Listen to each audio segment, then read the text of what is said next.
நாம் நன்றி செலுத்தி கண்களை மூடி செபித்து இந்த ஆராதனை தேவனுடைய கரத்தில் ஒப்புக் கொடுக்கலாம். செபம் செய்வோம். சர்வ வல்லமுள்ள எங்கள் நல்ல பிதாவே, கர்த்தராகிய இயேசு கிறிஸ்துவின் பரிசுத்த நாமத்திற்கு துதியும் கனமும் மகிமையும் நாங்கள் ஏறெடுக்கிறோம். இந்த மாலை பொழுதில் கூட கர்த்தாவே, நீர் காண்பித்த கிருபைகளுக்காய் நன்றி ஆண்டவரே. மீண்டும் ஒரு விஷயம் சமூகத்தில் கூடி வரும்படி நீர் செய்த தயவுக்காய் நன்றி செலுத்துகிறோம். இந்த வாரத்தின் மத்திய நாளில் இந்த மாலை பொழுதில் தகப்பனே, இந்த இரக்கங்களுக்காக நாங்கள் வேண்டுதல் செய்கிறோம். இந்த கிருபை எங்களை விட்டு விலகாமல் இருக்கும்படி எங்களுக்கு உதவி செய்திருந்தோம். தேவரீருடைய ஜனத்தின் மத்தியில் உமக்குரிய பயபக்தியை தாரும். பரிசுத்த ஆவியாகிய உம்மை நாங்கள் துக்கப்படுத்தாதபடி கர்த்தாவே, தேவரீர் எல்லா காரியங்களிலும் உமக்கு பிரியமாய் ஜீவிக்க எங்களுக்கு உதவி செய்திருந்தோம். தேவரீர் நீர் எங்களை விட்டு கடந்து போவீர். ஆனால் கர்த்தாவே, யார் ஆண்டவரை நிலை நிற்கக்கூடும்? உடைய இரக்கத்தினாலே எங்களை மட்டும் வழி நடத்தினீர். உடைய அன்புக்காய் நாங்கள் நன்றி செலுத்தி எப்பொழுதும் தகப்பனே உடைய வார்த்தையின் கீழாய் நடக்க எங்களுக்கு உதவி செய்திருந்தோம். உடைய வார்த்தையின் ஒழுங்கிலே எங்களை நீர் நடத்துவீராக. நீர் அல்லவா எங்களை முன்னறிந்து முன்குறித்த தேவன். நாங்கள் உம்மை தெரிந்து கொள்ளவில்லை ஆண்டவரே, நீர் எங்களை அழைத்த தேவன். நீர் உண்மையுள்ள தேவன் ஆண்டவரே. உமக்கு நாங்கள் நன்றி செலுத்துகிறோம். நாங்கள் பாவிகள் தேவரி அழுக்கான கந்தையுடைய மக்கள் ஆண்டவரே. எங்கள் நீதியெல்லாம் அழுக்கான கந்தல்கள் ஆண்டவரே. நீர் எங்களை தெரிந்து கொண்டீர். நாங்கள் இடத்துல எங்களை தாழ்த்துகிறோம். எங்களை தொடர்ந்து வழி நடத்தும். எங்கள் பலவீனத்தில் கர்த்தாவே இந்த பிள்ளைகளை நீர் தாங்கும். அநேக குடும்பங்கள் மத்தியில் பலவீனங்களும் தேவரீர் அப்படியாக இடுக்கண்களும் கஷ்டங்களும் நோய்களும் இருக்கிற அந்த நாட்களில் தேவரீர் நீர் உடைய பிள்ளைகளை பாதுகாத்து வருகிற நம்முடைய தயவுக்காய் நன்றி ஆண்டவரே. உலகம் 1000 சொன்னாலும் என் தேவனாகிய கர்த்தர் எங்களை விட்டு விலகாமல் எங்களை கைவிடாமல் பாதுகாக்கிறதற்காய் நன்றி. உண்மை நாங்கள் தொழுது கொள்ள எங்களுக்கு உதவி செய்திருந்த மாலை பொழுதின் கூட்டத்தை ஆசீர்வதியும். பேசுகிற தாசனை நீர் மறைத்து கொள்ளும். எங்கள் ஜெபங்களும் எங்கள் பாடல்களும் உங்களுக்கு பிரீதியாக இருக்கட்டும் ஆண்டவரே. உங்களுக்கு பிரியமுள்ள ஜனங்களாக எங்களை நீர் சாட்சியாக நிறுத்துவீராக. இந்த கரத்தில் எங்களை தாழ்த்தி உரிமையாக்கி ஒப்புக் கொடுத்து சகல துதியும் கனமும் மகிமது ஒருவருக்கு ஏறெடுக்கிறேன். கர்த்தராகிய இயேசு கிறிஸ்துவின் பரிசுத்த நாமத்தில் ஜெபிக்கிறேன். ஜெபம் கேளும் எங்கள் நல்ல பிதாவே, ஆமென். பாட்டு புத்தகத்தில் பாடல்களை பாடி நம்முடைய தேவனுடைய வார்த்தை கேட்கும்படியாக நாம் கடந்து செல்லலாம். 359வது பாடல், எந்த காலத்திலும் எந்த நேரத்திலும் நன்றியால் உம்மை துதிப்பேன் என்ற பாடலை நாம் பாடி கடந்து செல்லலாமா? எந்த காலத்திலும் எந்த நேரத்திலும் நன்றியால் உம்மை நான் துதிப்பேன். இயேசுவே உம்மை நான் துதிப்பேன் துதிப்பேன், எந்த வேளையிலும் துதிப்பேன். இயேசுவே உம்மை நான் துதிப்பேன் துதிப்பேன், எந்த வேளையிலும் துதிப்பேன். ஆதியும் நீரே அந்தமும் நீரே, ஜோதியும் நீரே என் சொந்தமும் நீரே. ஆதியும் நீரே அந்தமும் நீரே, ஜோதியும் நீரே என் சொந்தமும் நீரே. எந்த காலத்திலும் எந்த நேரத்திலும் நன்றியால் உம்மை நான் துதிப்பேன். இயேசுவே உம்மை நான் துதிப்பேன் துதிப்பேன், எந்த வேளையிலும் துதிப்பேன். இயேசுவே உம்மை நான் துதிப்பேன் துதிப்பேன், எந்த வேளையிலும் துதிப்பேன். தாய் தந்தை நீரே தாதியும் நீரே, தாபரம் நீரே என் தாரகம் நீரே. தாய் தந்தை நீரே தாதியும் நீரே, தாபரம் நீரே என் தாரகம் நீரே. எந்த காலத்திலும் எந்த நேரத்திலும் நன்றியால் உம்மை நான் துதிப்பேன். இயேசுவே உம்மை நான் துதிப்பேன் துதிப்பேன், எந்த வேளையிலும் துதிப்பேன். இயேசுவே உம்மை நான் துதிப்பேன் துதிப்பேன், இந்த வேளையிலும் துதிப்பேன். வாழ்விலும் நீரே தாழ்விலும் நீரே, பாதையில் நீரே என் பாதையில் நீரே. வாழ்விலும் நீரே தாழ்விலும் நீரே, பாதையில் நீரே, என் பாதையில் நீரே, இந்த காலத்திலும் எந்த நேரத்திலும் நன்றியால் உம்மை நான் துதிப்பேன். இயேசுவே உம்மை நான் துதிப்பேன், துதிப்பேன், இந்த வேளையிலும் துதிப்பேன். இயேசுவே உம்மை நான் துதிப்பேன், துதிப்பேன், எந்த வேளையிலும் துதிப்பேன். வானிலும் நீரே, பூவிலும் நீரே, ஆழியில் நீரே, எம்மாபத்தில் நீரே. வானிலும் நீரே, பூவிலும் நீரே, ஆழியில் நீரே, எம்மாபத்தில் நீரே, எந்த காலத்திலும் எந்த நேரத்திலும் நன்றியால் உம்மை நான் துதிப்பேன். இயேசுவே உம்மை நான் துதிப்பேன், துதிப்பேன், எந்த வேளையிலும் துதிப்பேன். இயேசுவே உம்மை நான் துதிப்பேன், துதிப்பேன், இந்த வேளையிலும் துதிப்பேன். இன்ப நேரத்தில் இன்பமும் நீரே, இன்னல் வேளையில் மாறாதவர் நீரே. துன்ப நேரத்தில் இன்பமும் நீரே, இன்னல் வேளையில் மாறாதவர் நீரே. எந்த காலத்திலும் எந்த நேரத்திலும் நன்றியால் உம்மை நான் துதிப்பேன். இயேசுவே உம்மை நான் துதிப்பேன், துதிப்பேன், எந்த வேளையிலும் துதிப்பேன். இயேசுவே உம்மை நான் துதிப்பேன், துதிப்பேன், எந்த வேளையிலும் துதிப்பேன். தேவனும் நீரே, என் ஜீவனும் நீரே, ராஜராஜனாம் என் சர்வமும் நீரே. தேவனும் நீரே, என் ஜீவனும் நீரே, ராஜராஜனாம் என் சர்வமும் நீரே. எந்த காலத்திலும் எந்த நேரத்திலும் நன்றியால் உம்மை நான் துதிப்பேன். இயேசுவே உம்மை நான் துதிப்பேன், துதிப்பேன், இந்த வேளையிலும் துதிப்பேன். இயேசுவே உம்மை நான் துதிப்பேன், துதிப்பேன், இந்த வேளையிலும் துதிப்பேன். ஆமென். எல்லா நேரத்திலும் துதிக்கு பாத்திரர் நமது ஆண்டவராகிய இயேசு மாத்திரமே. அவருக்கே சகல துதியும் கனமும் மகிமையும் சதாகாலம் உண்டாயிருப்பதாக. இன்னும் ஒரு பாடலை நாம் பாடலாம். நீரின்றி வாழ்வேது இறைவா என்ற பாடலை பாடலாம். 726வது பாடல். நீரின்றி வாழ்வேது இறைவா, உம் நினைவின்றி மகிழ்வேது தேவா. நீரின்றி வாழ்வேது இறைவா, உம் நினைவின்றி மகிழ்வேது தேவா. உலகத்தில் 100 ஆண்டு நான் வாழ்ந்த போதும், உலகத்தில் 100 ஆண்டு நான் வாழ்ந்த போதும், உம் இல்லத்தில் வாழும் ஒரு நாளே போதும். நீரின்றி வாழ்வேது இறைவா, உம் நினைவின்றி மகிழ்வேது தேவா. நீரின்றி வாழ்வேது இறைவா, நினைவின்றி மகிழ்வேது தேவா. பல கோடி வார்த்தைகள் நான் கேட்ட போதும், இயேசுவே நீர் பேசும் ஒரு வார்த்தை போதும்.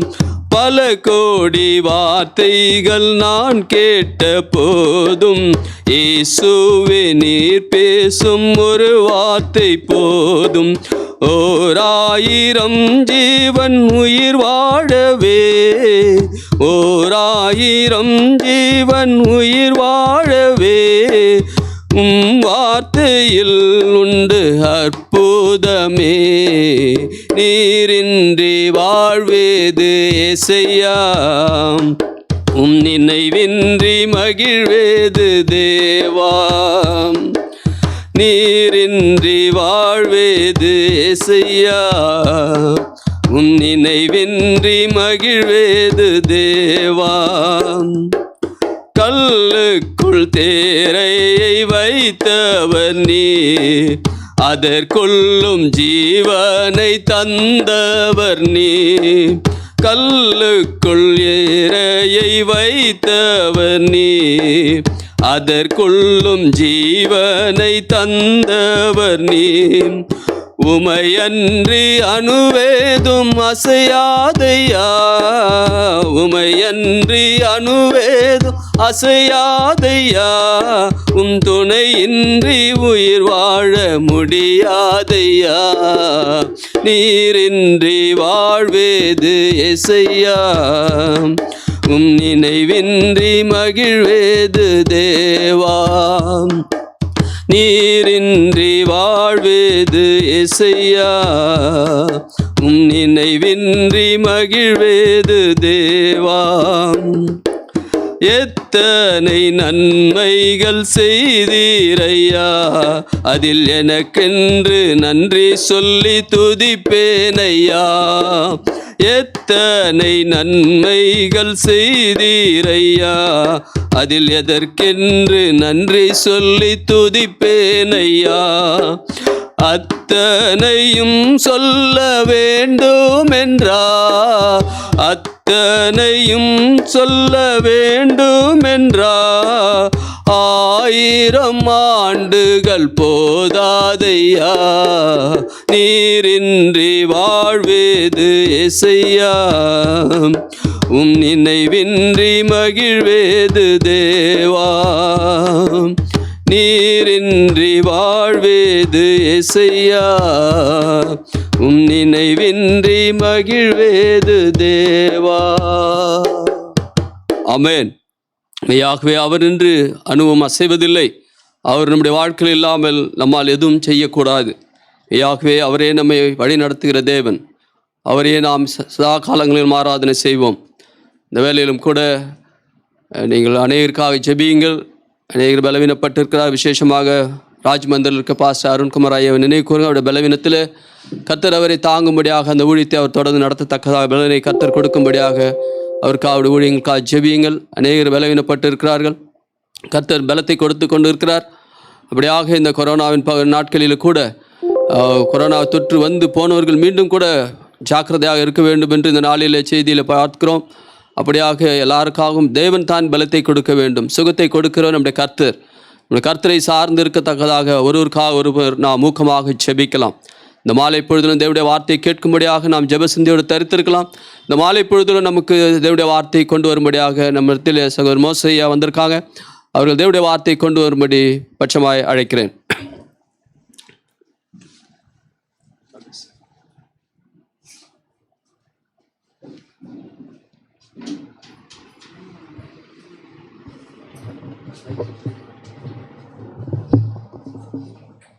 சரியாகுதா?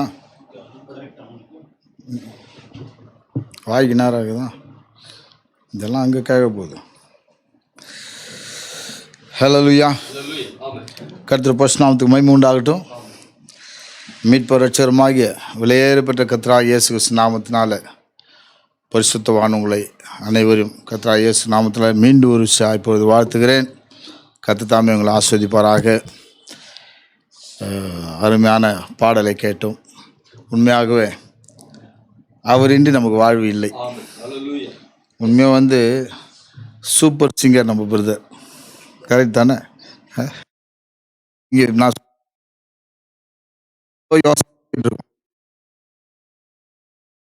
எது பார்க்குறாங்கன்னு கேள்விப்பட்டேன். பேசுகிறான்னு யாரும் ஞாபகம் வந்தது சொல்கிறேன்.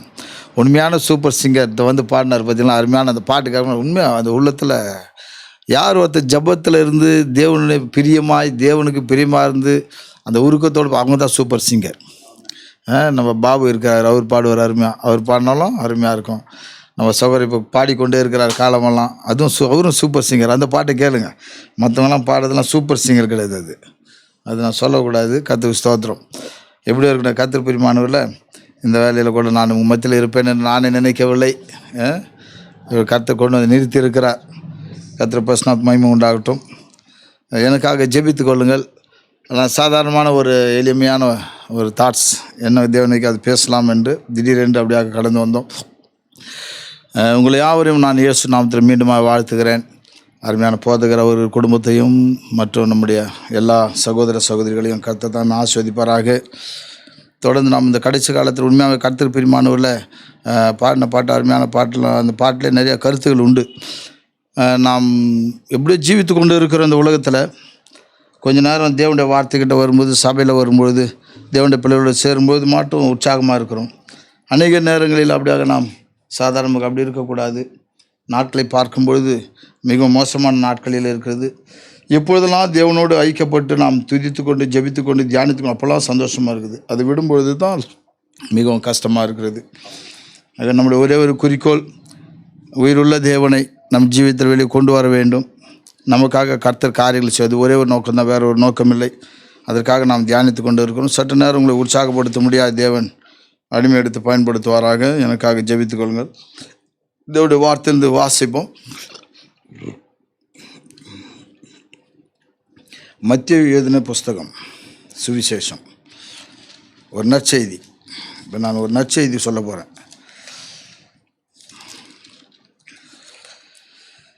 ஸ்தோத்திரம். 24 27 வரலும் வாசிக்கிறேன்.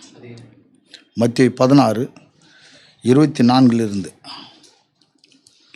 அப்பொழுது இயேசு தம்முடைய சீஷர்களை நோக்கி, ஒருவன் என்னை பின்பற்றி வர விரும்பினால் அவன் தன்னைத்தான் வெறுத்து தன் சிலுவையை எடுத்துக்கொண்டு என்னை பின்பற்ற கடவன்.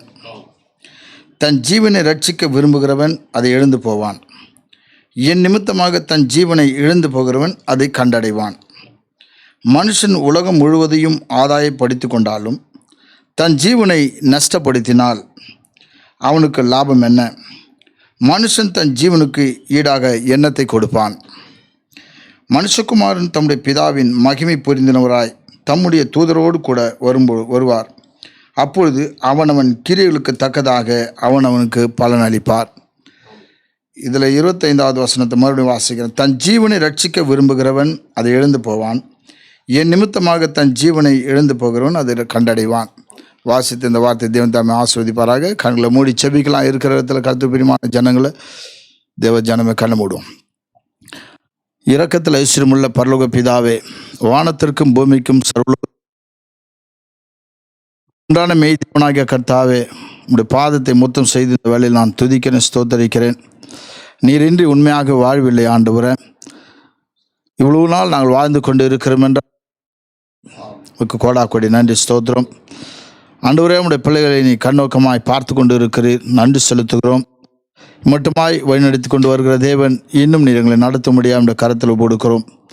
இந்த நாளானது ஆண்டவரை எங்களுக்கு அது பிரயோஜனம் உள்ள நாளாக இருக்க உதவி செய்யும். தியானிக்கிற தியானம் இனிதாக இருக்கட்டும். இந்த வேளையில் ஆண்டவரே, இந்த வார்த்தையை கேட்க ஆண்டவரை எதிர்பார்த்து கொண்டு இருக்கிற உடைய பிள்ளைகளுக்கு ஆட்சேபிக்கிறேன். மனுஷர் மூலமாய் பேசுவது பிரயோஜனம் இல்லை, நீர் கழுதை கொண்டு பேசுகிற தேவன். இந்த வேளையில் ஆண்டவரை உங்களுடைய சிந்தை எங்களுக்கு வெளிப்படுத்தும். அது எங்களை ஆவிக்குரிய வாழ்க்கையில் சற்று மேலே போக எங்களை சரிப்படுத்திக்கொள்ள உதவி செய்யும். ஆண்டவரை, எங்கள் சபை போதுங்களுக்கு கடைசி நபர் வரை நீ பொறுப்படுத்தி பாதுகாப்பீராக. விசேஷமாய் இந்த செய்தியை கேட்டுக்கொண்டு இருக்கிற யாராக இருந்தாலும், இந்த சத்தத்தை கேட்கிற பார்க்கிற எல்லாரையும் கர்த்தர் ஆசீர்வதியும். எல்லாருடைய இருதயங்களும் உங்களுடைய பக்கம் இழுத்து கொள்ளும். நீர் தாமே பெரியவர், நாங்கள் ஒன்றுமில்லை ஆண்டவரே. அப்பிரயோஜனமான ஒரு வேலைக்காரன், மனுஷனால் ஒன்று முடியாது. நீர் நல்லவராய் வல்லவராய் இருக்கிற இந்த வார்த்தையானது கர்த்தர் நாமத்தை உயர்த்தும்படியாய் மண்டையில் மக்களை இழுத்து கொண்டு உம்மை விசுவாசித்து நடக்க உதவி செய்யும். எல்லா கனமகிமையும் நீர் எடுத்துக்கொள்ளும். என் மீட்பரட்சமாக இயேசு கிறிஸ்து நாமத்தில் ஜெபிக்கிற நல்ல பிதாவே, ஆமேன், ஆமேன். கர்த்தர் பரிசுத்த நாமத்துக்கு மகிமை உண்டாகட்டும். கர்த்தர் பிரியமானவர்களே, அப்படியாக இந்த நேரத்தில் நான் மத்தியில் நிற்பேன் என்று நானே நினைக்கவில்லை. இப்படி தான் தேவனாகிய கர்த்தர் அநேக காரியங்களை வைத்திருக்கிறார். எந்த நேரத்தில் ஆண்டவர் வருவார்னு கூட தெரியும். திடீர்னு வருவார், சொல்லாத கொள்ளாத. ஹல்லேலூயா. நாம் எதிர்பார்க்கிறது ஒரு கோணமாக இருக்கும், தேவன் செய்கிறது வேறொரு கோணமாக. அப்படி தான் நடக்கிறது. சிலர் எதிர்பார்த்து ஏதாவது செய்வார்கள், அவர்களை தள்ளி தேவன் ஒரு காரியத்தை செய்கிறது நம்ம உலகத்தில் பார்க்கணும். தேவன் செய்கிற எல்லா காரியமே வித்தியாசமான ஒரு காரியம்தான். ஆகவே நம்ம முழுமையாக தேவனுக்கு ஒப்பு கொடுத்து நடக்கும் பொழுது எந்த ஒரு காரியம் நமக்கு ஆசீர்வாதமாக இருக்கும். ஆகவே இப்போ நாம் தியானிக்கிற இந்த வார்த்தையானது நமக்கு பிரயோஜனமாக இருக்க தேவன் உதவி செய்வாராக. கர்த்தருடைய பரிசுத்த மகிமை உண்டாகட்டும். தீர்க்கதரிசி இப்போ நம்ம பிரணாம் தீர்க்கதரிசி அவர் பிரசங்கித்த வார்த்தையிலிருந்து தான் நம்ம தியானிக்க போகிறோம். அதாவது மோசை குறித்த போதனை என்ற அந்த செய்தியிலிருந்து நான் உங்கள் மத்தியில் பேச போகிறது. தீர்க்கதரிசி ஒரு கதை சொல்கிறார் சிறு பிள்ளைகளுக்கெல்லாம். அந்த கதை அப்படியே நான் உங்களுக்கு சொல்லலான்னு இருக்கிறேன். அதில் எனக்கு நிறைய பிடித்தமான ஒரு காரியம் அதில் இருந்தது. அது மற்றும் கண்டிப்பாக எல்லாருக்கும் ஒரு பிரயோஜனமாக இருக்கும். ஆகவே இது நான் இந்த கதை இது பார்க்கும்போது இந்த புத்தகத்தை அநேகர் எடுத்து வாசிங்க. கர்த்தர் பிரியமானவர்களே, மே மாதம் 14 1956 வருஷத்தில் பிரசங்கம் பண்ணியிருக்கிறார். இதில் பார்க்கும்போது முக்கியமான காரியம் என்னவென்றால், தாய்மார்களை குறித்து பேசுகிறார், பெற்றோர்களை குறித்து பேசுகிறார், சிறு பிள்ளைகளை குறித்து பேசுகிறார், முக்கியமாக ஜெபத்தை குறித்து பேசுகிறார். ஆகவே இதில் தாய்மார்களை குறித்து பேசுவதற்கு இப்போதுக்கு நான் அதை எடுத்துக்கொள்ளவில்லை. கர்த்தர் சித்தமான ஒரு நாட்களில் தேவன் அதை எப்படியாவது யார் மூலம் பேசுவார். எனக்கு பிடித்தது அதில் என்ன ஒரு காரியம், ஜெபத்தை குறித்து பேசலாம் என்று நான் அப்படியாக எடுத்திருக்கிறேன். ஆகவே வாழ்க்கையில் முக்கியமான ஒரு காரியம், கர்த்தர் பிரியமானவர்களே, ஜெபம் ஒரு முக்கியமான ஒரு காரியமாக இருக்குது, முக்கிய பங்கு வகிக்கிறதா இருக்கிறது. வேதத்தில் அநேகரை நாம் பார்க்கிறோம். ஒவ்வொரு ஜெப வீரர்கள் அநேக காரியங்களை சாதித்து இருக்கிறார்கள். ஜெபம் இல்லாமல் வாழ்க்கையில் ஜீவிப்பது அது சரியில்லாத ஒரு காரியம். அந்த prayer is the breath of life என்று அப்படியாக சொல்லுகிற ஒரு பரிசுத்தவான் சொன்னார். ஜெபம் என்பது சுவாசிக்கிற ஒரு சுவாசமாக இருக்கிறது நம்ம ஜீவியத்தில். ஜெபம் இல்லைன்னா செத்த போனத்துக்கு சமமாக இருப்பான். ஜெபம் காரியங்களை மாற்றுவதாக இருக்கிறது. அருமையாக சொல்கிறார், ஜெபம் காரியத்தை மாற்றும். வேதத்தில் எல்லாரும் ஜெபித்து தான் காரியங்களை சாதித்து இருக்கிறார்கள். வெறும் வேதத்தை மட்டும் நான் படிக்கிறேன்னா நீங்கள் புக்கு படிக்கிற மாதிரி ஆகிடும். நான் செய்தி மட்டும் படிக்கிறேன்னா அது வெளிப்பாடு கிடைக்காது கண்டிப்பாக. ஆக வேதத்தையும் செய்தி நான் வாசிக்கும்போது, ஜெபத்திலிருந்து படிக்கும்பொழுது கண்டிப்பாக தேவன் அநேக காரியங்கள் வெளிப்படுத்துகிறவராக இருக்கிறார். நம்ம தீர்க்கதரிசி கூட அதிகமான நேரங்களில் ஜெபிக்கிறதுலையும் குகையில் போய் தேவ சமுத்திரம் காத்திருப்பதிலும் அப்படியாக அவருடைய ஜீவியத்தை பார்க்கிறோம். ஜெபனுடைய காரியத்தை எடுக்கும் பொழுது அவருடைய செய்திகளில் ஆரம்பத்தில் ஜெபிக்கும்போது பார்க்கும்போது அநேக காரியங்கள் அருமையாக இருக்கும். அந்த ஜெபங்கள் பார்க்கும்போது அவர் அவ்வளோவா அந்த ஜெபம் என்ன செய்யும் என்றால், அவர் எவ்வளோவா ஜெபத்தில் காத்திருக்கிறாரோ அவ்வளோவா ஜனங்களுக்கு அது பிரயோஜனமாக இருந்தது. அநேகருக்கு அது இப்போ உதவியாக இருந்தது. அதுதான் ஒரு சபை போதவர் கூட சரி, அவர் ஜெபத்தில் காத்துன்னு வரும்போது முழு சபைக்கும் அது விடுதலை கொடுக்குற பிரயோஜனமான காரியமாக இருக்கிறது. ஜெபம் இல்லாத செய்கிற எந்த ஒரு காரியமும் அது சரியாக இருந்ததாக நான் பார்க்கவில்லை. யாராவது பார்த்துருந்தா சொன்னீங்கன்னா நான் அது கேட்டுக்கிறேன். ஆகவே ஜெபம் என்பது முக்கியமான ஒரு காரியம். என் ஆண்டவராகிய இயேசு கிறிஸ்து கூட பார்க்கும் பொழுது அதிகாலையில் எழுந்து ஜெபிக்க போனார் என்று வேதத்தில் பார்க்குறோம். மார்க் 1:35 பார்க்கும்போது அதிகாலை மலையில் போனாராம். அநேக இடங்களில் பார்க்கும்போது என் தேவனாகிய கர்த்தர் அப்படியாக ஜெபிக்க அவர் கடந்து போகிறார். ஜெபத்தை குறித்து பவுலும் சொல்லுகிறார், இடைவிடாமல் ஜெபியுங்கள் என்று சொல்லுகிறார். நாம் இதெல்லாம் கேட்டு நம்ம எல்லாம் தெரிந்திருக்கிறோம். ஆனால் இந்த ஜெபத்துடைய ஆழத்துடைய காரியங்களை இந்த செய்தியில் தீர்க்கதரிசி அப்படியாக அழுத்தி ஒரே காரியங்களை அதை ப்ரெஸ் பண்ணி சொல்லு.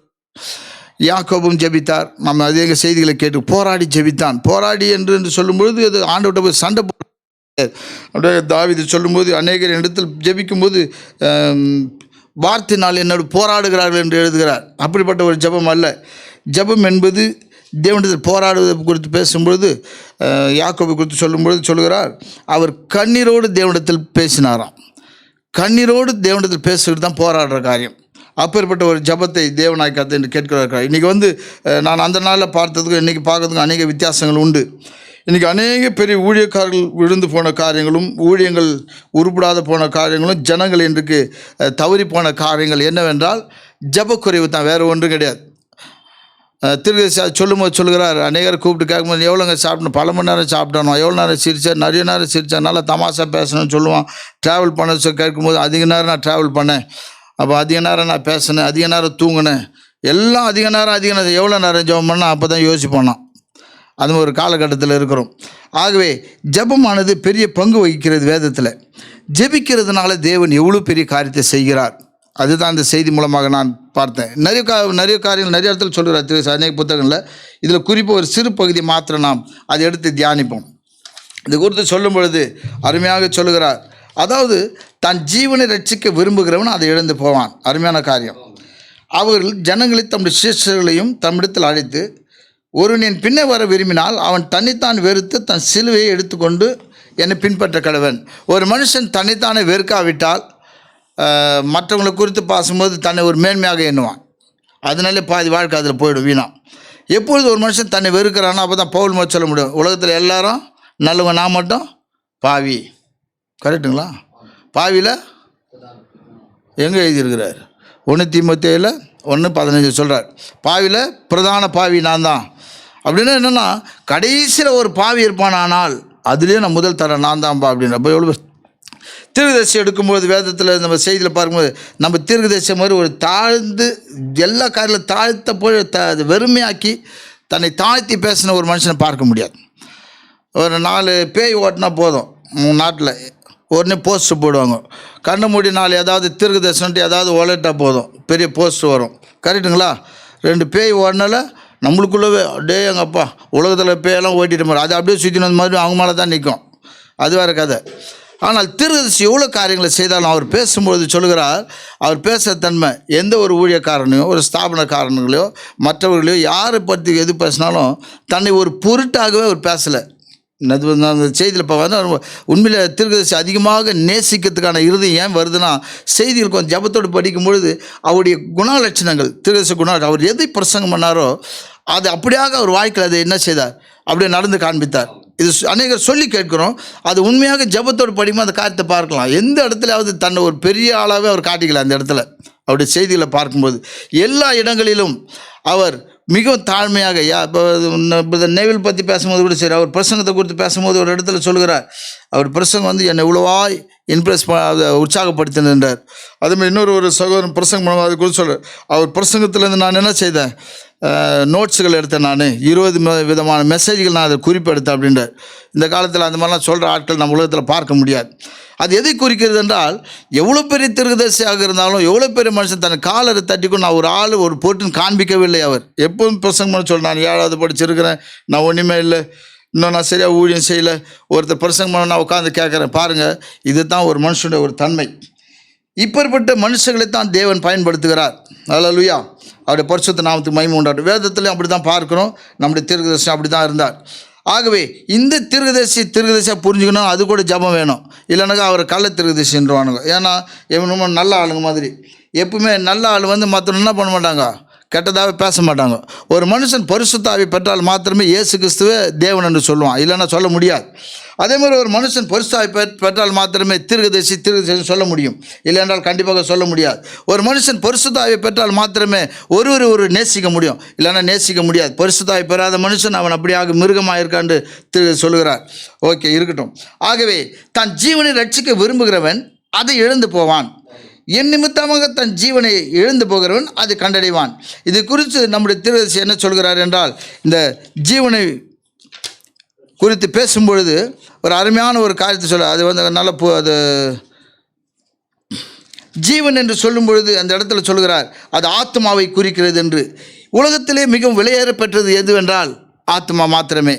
அந்த ஆத்மாவை நீ நஷ்டப்படுத்தினால் உனக்கு ஒரு லாபமும் இல்லை.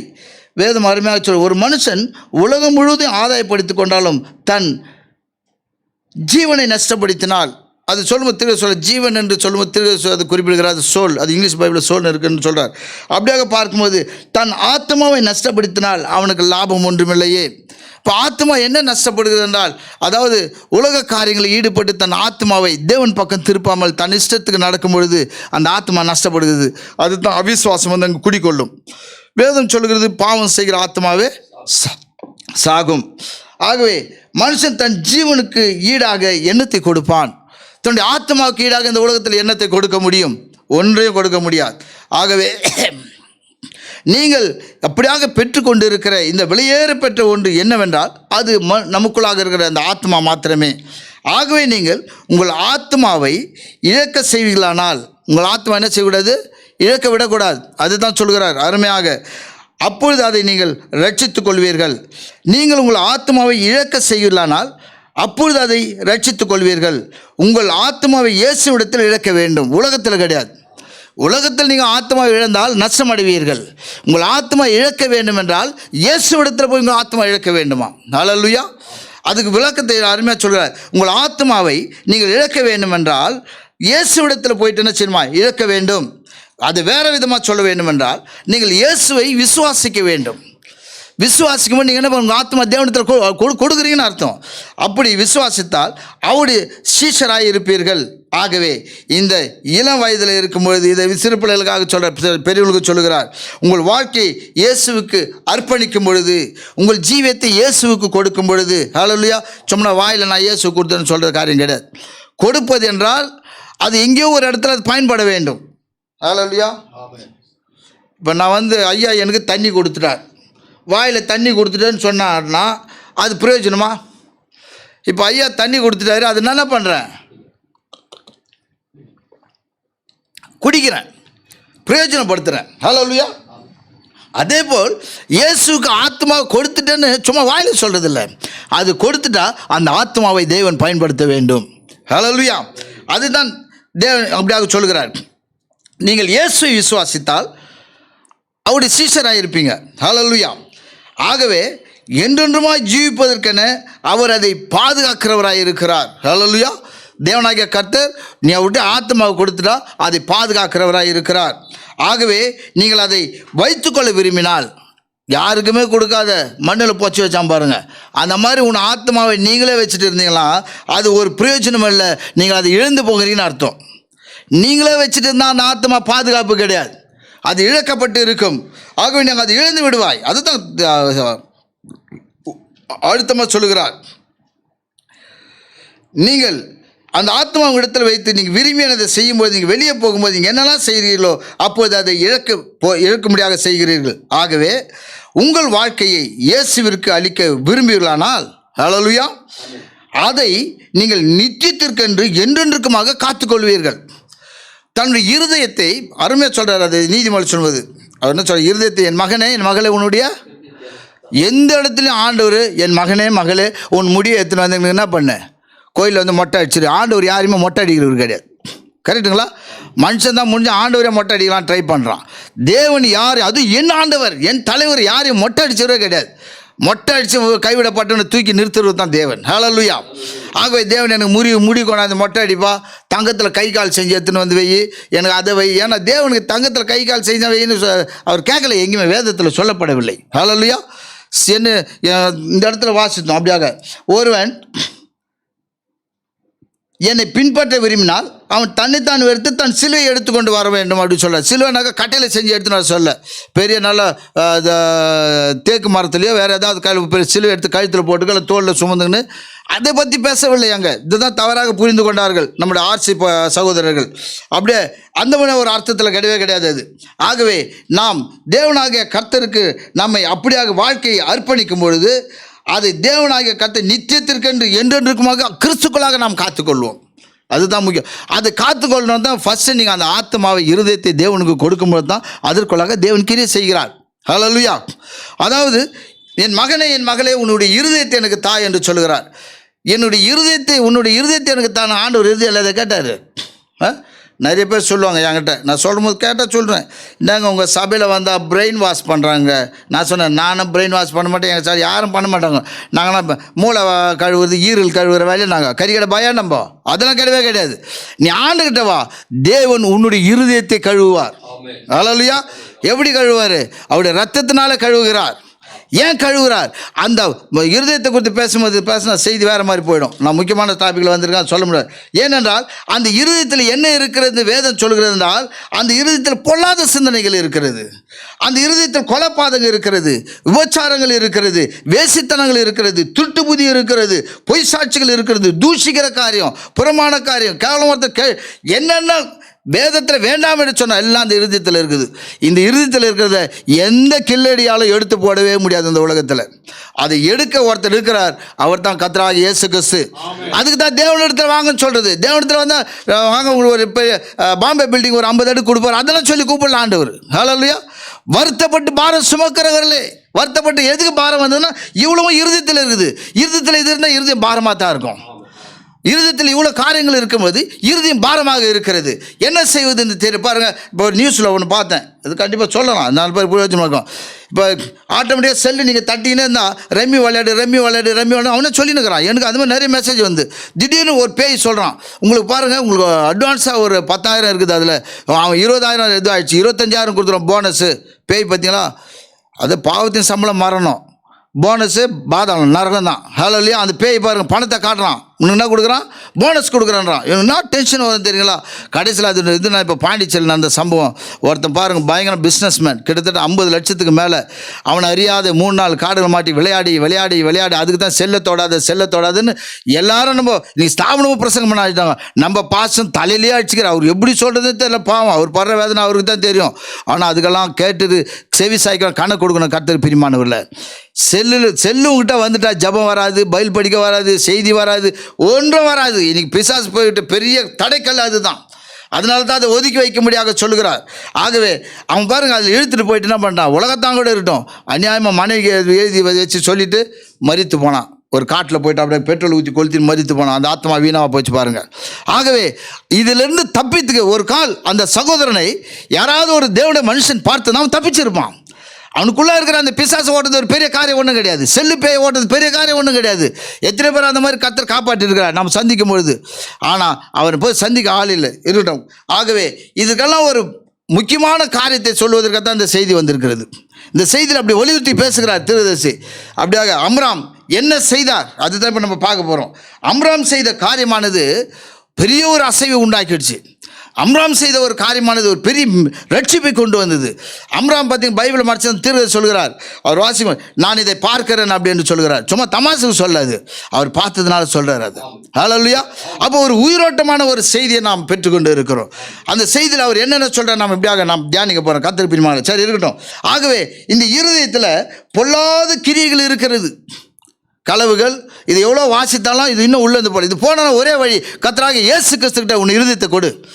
அவர் அது என்ன செய்கிறாராம்? அதை தன்னுடைய ரத்தத்தில் கழுவி, ஹல்லேலூயா, அதை சுத்தம் செய்து மறுபடியும் உனக்கு இயேசுக்கிட்ட எது கொடுத்தாலும் திருப்பி கொடுத்துருவார். ஹல்லேலூயா. இந்த செய்தியில் நான் வாசிப்பேன். அப்படியா அண்ணால் ஜெபிக்கும் பொழுது தேவன் ஒரு மகனை கொடுக்குறார். மகனை எடுத்துன்னு போயிட்டு மறுபடியும் தேவனுக்கு கொடுக்கும்போது அவர் என்ன பண்ணுறாருன்னா தீர்க்கதரிசிக்கு திருப்பி கொடுக்குறாரு தீர்க்கதரிசி சொல்லுகிறார். அதே மாதிரி இந்த அம்ரான் ஜெபிக்கும்போது தூதனை வந்து பேசுகிறார். பின்னால் நான் படிக்கிறேன். அதை தூதனை வந்து பேசும்பொழுது உனக்கு ஒரு மகனை கொடுக்குற போது சந்தோஷமாக அப்போ வந்து அவர் புத்துணர்ச்சி பெற்று என்ன பண்ணுறாரு? தன்னுடைய மகனை மோசே என்ன பண்ணுறாரு? தேவனுக்காக கொடுக்குறார். இரட்சகனாய் மாறி போனான். ஹல்லேலூயா.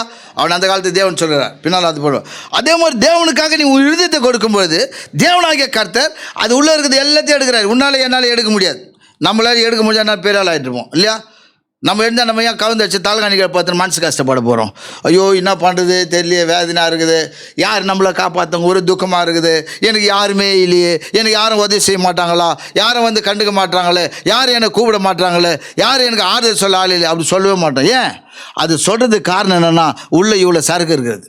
இந்த சரக்குகளை எடுத்து போகிறது ஒரே ஒரு தலைவர் தான். அவர் வந்தார்னா பட்டுன்னு எல்லாம் காலி ஆகிடும். காலியான பிறகு அவர் என்ன பண்ணுவார்? அந்த இடத்துல நீ அனுமதி கொடுத்தா தான் அவர் உள்ளே வருவார். அது ஒன்று. Is a very gentleman. அவர் தேவனாய் கர்த்தர் எப்படி ரொம்ப கண்ணியமானவர். அவர் சும்மா திறந்து வீட்டில் நாய் மாதிரி பூட்டி வச்சு வீட்டில் கூட பேய் வருவான். தெரியுங்களா? எத்தனை பேருக்கு அனுபவம் இருக்குதே தெரியல. நான் பார்த்துருக்குறேன். என்னோட படுத்திருந்தவங்க 17 பேய் பிடிச்சின்னு என் கூட படுக்க வச்சு பார்த்துருந்தேன். திடீர்னு கத்துவான். என்னடா ஏந்து பார்த்தா அவன் வாய்க்காத கதான் உடனே பிசாசு ஓடிப்போ. பக்கத்து வீட்டில் கூட கத்திருக்கலாம். எத்தனை பேரை பார்த்துருக்குறேன். வீடெல்லாம் பூட்டியிருக்கோம். சில என்ன பண்ணாங்கன்னா வீடெல்லாம் பூட்டிட்டு ஜன்னலெல்லாம் க்ளோஸ் பண்ணிட்டு ரொம்ப பேய் உள்ளே வரமாட்டேன். எப்படி தான் இருதயத்தை பேய்க்கு கொடுத்துட்டு அவன் அங்கே தான் இருப்பான். நீ என்ன பூட்டி வச்சாலும் வருவான். என் தேவனாகிய கர்த்தர் என் தலைவர் மாத்திரம்தாயா, எங்கே வந்தாலும் உன்னை கேட்டுன்னு வருவார் அவர். ஹல்லேலூயா. பரிசுத்தம் பெற்ற மனுஷன் அப்படி தான் இருப்பான். எங்கன்னா வந்தால் கேட்டுன்னு தான் வருவான், கேட்காத வரமாட்டான். அதுதான் தேவனுடைய காரியம். இஸ் எ வெரி ஜென்டில் அவர். ஹல்லேலூயா. ஆக அப்பேற்பட்ட தேவனை பெற்றிருப்பது பெரிய பாக்கியமான காரியம். ஆக இந்த இடத்துல பார்க்கும்போது இருதயத்தை என்ன பண்ணோம்? சுத்தம் பண்ணணுமா? உன் இருதயத்தை தான்னு கேட்குறாரு. ஹல்லேலூயா.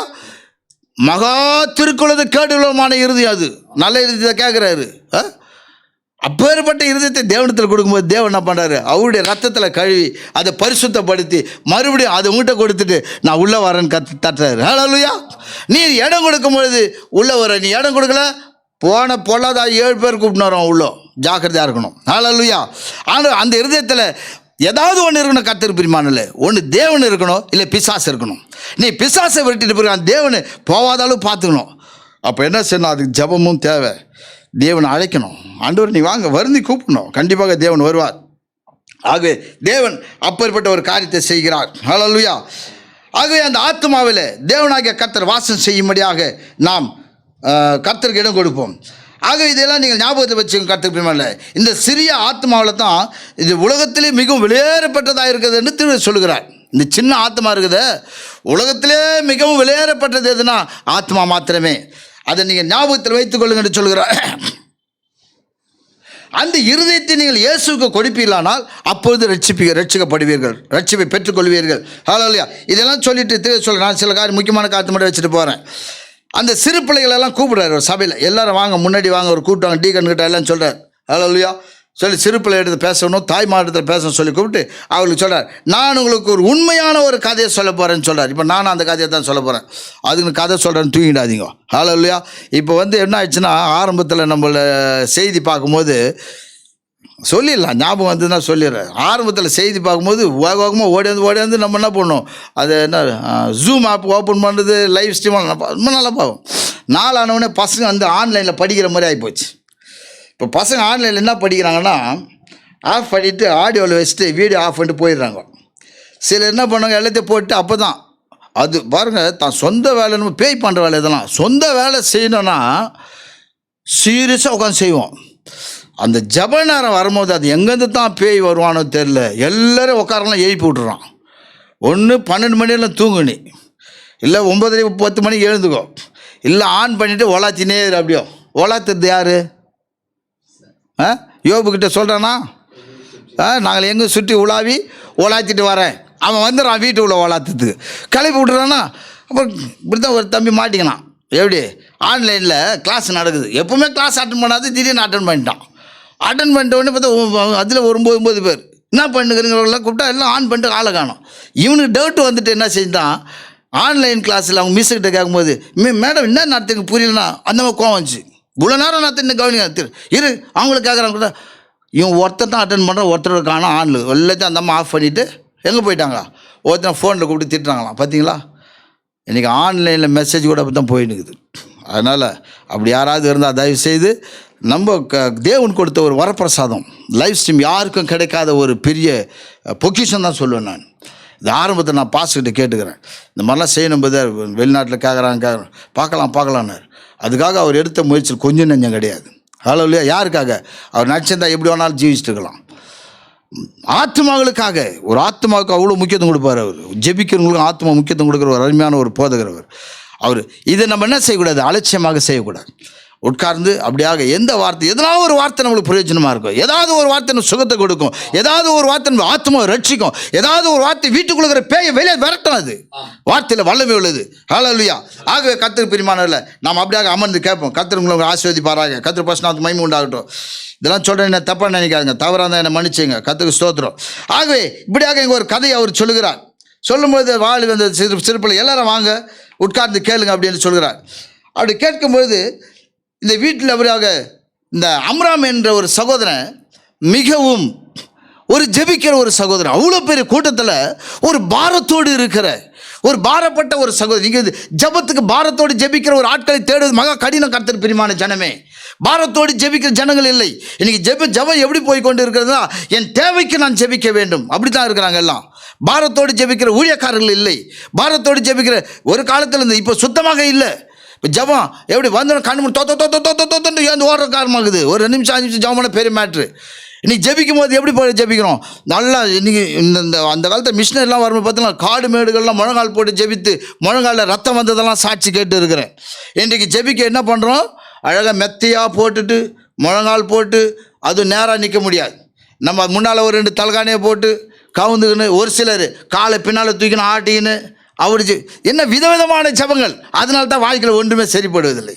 ஆனால் இங்கே எப்படி ஜெபிக்கிறார் என்பதை தீர்க்கதரிசி வலியுறுத்துகிறார்.